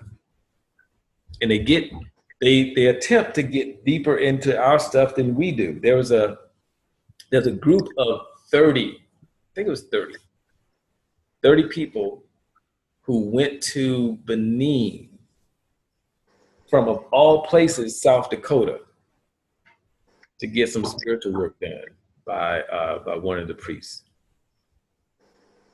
So they know what's up. They're not crazy. They know exactly what time it is. But unfortunately, we don't, you know, for the most part. What's the difference between ancestors and spirits? Okay, so ancestors. So ancestors are spirits. So we'll be clear about that. But it's the context in which you speak about them from. So you have an ancestor who is part of, and that fits the other examples I gave. So someone who is adopted, somebody's directly in your bloodline, or someone that you married, you know, so they become, their ancestors become your ancestors. So basically somebody in your bloodline who's transitioned, or in somebody's bloodline who's transitioned. That's an ancestor.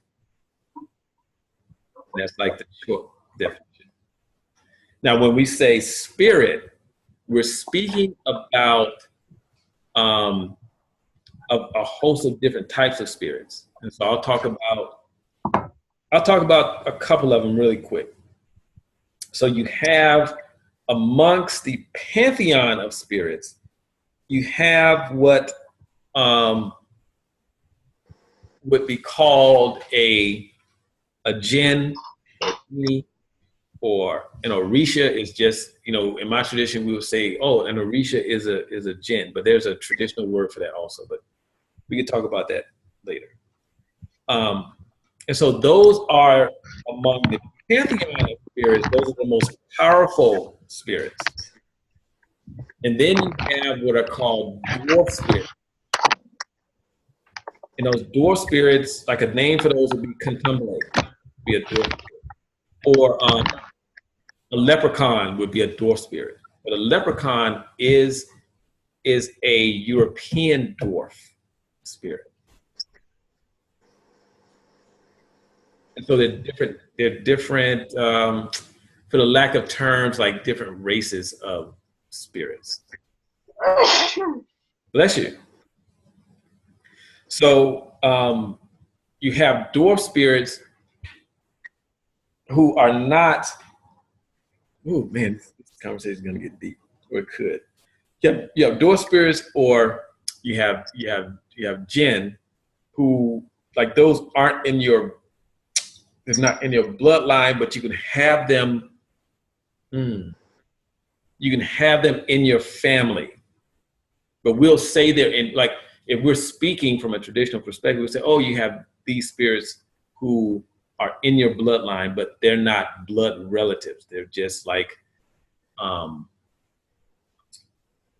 adopted brother or sister or something like that. But they've been in your family since the beginning of your bloodline, and you picked up some along the way. And so those are things that exist, and you can call those spirits. So when I say, oh, the spirits that walk with you, I'm talking about those are spirits that are in your bloodline, the ones that walk with you. And so they could be genies, they could be contemplate, they could be mountain spirits, they can be a host of whatever kind of spirit. They can be water spirits, they can be, you know, nature spirits, or whatever they are. So it can be any type of spirit, but they walk with you, or they're in your bloodline, and you have access to them. And so that's one of the things, like in the extended class, I have you take a look at those spirits that actually walk in your bloodline. So I'll have you take a look at them. Don't access them, because, you know, most of us, like, we're babies. So their power, their energy can overwhelm you. So I just tell them in the class, I say, look, you only tell your ancestors to show you them. Don't call them forth. And so you just want to see them. That's all you want to do, and know what attributes they possess and characteristics they possess. That's all I have people do, is that. So an ancestor, so to answer your question, ancestor is a spirit that's in your direct bloodline. A spirit is not in your direct bloodline. A spirit is going to be a totally separate. When we refer to a spirit is going to be like a genie, or a dwarf, or a mountain spirit, or something like that. that is totally different than a human, quote unquote, soul or a human spirit. These spirits are they're totally different. But you can have them in your bloodline because your family has collected them along the way.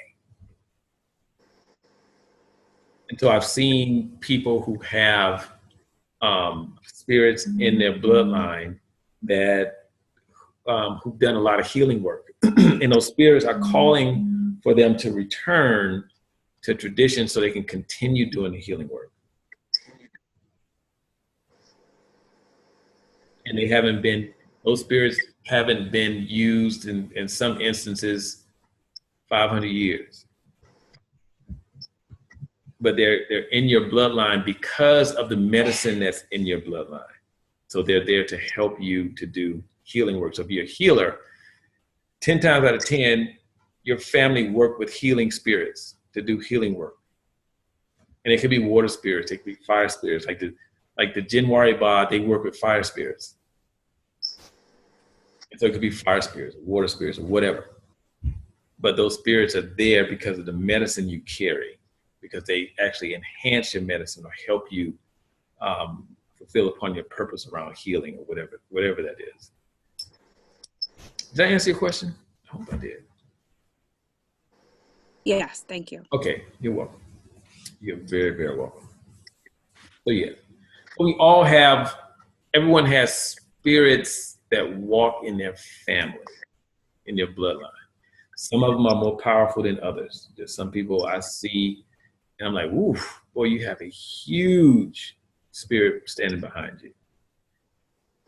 And some people I see, I'm like, it's not a bad thing. It's just, they just don't, because they don't need it at all. They don't, like in their family, no one does healing work, has ever done healing work or whatever that spirit would be used for. Yeah, a host of things. And so they don't need anything. They don't have anything that powerful at all. So yeah, so that's that. What else y'all got?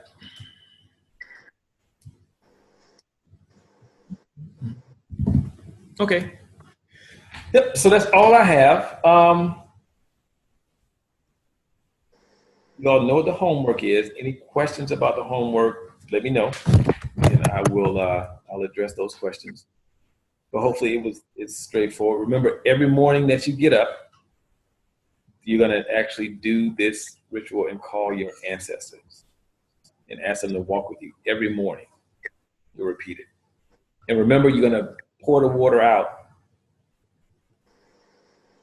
You do it when you get home from work or at the end of the day. You can, whenever you want to do it is fine. But you're gonna use fresh water every time. And remember, when you're doing spiritual work, you want to use materials that are in their most natural state. It's very important that you do that. Because when you use GMO products, you get GMO results, period.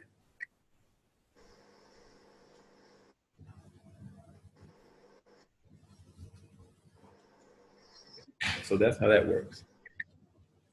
But anyway, that's all I have.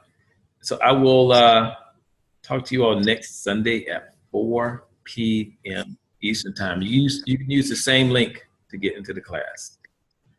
And I will send you all the video from the class as soon as possible. So give me about 2 hours or less to get that to you. Okay.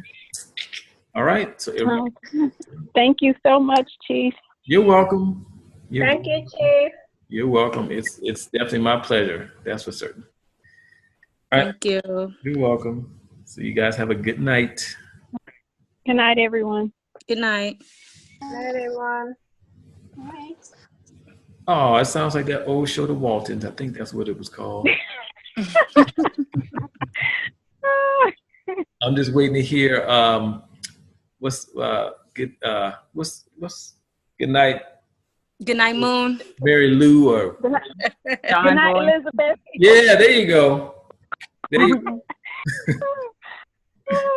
All right, y'all have a good night. Good night.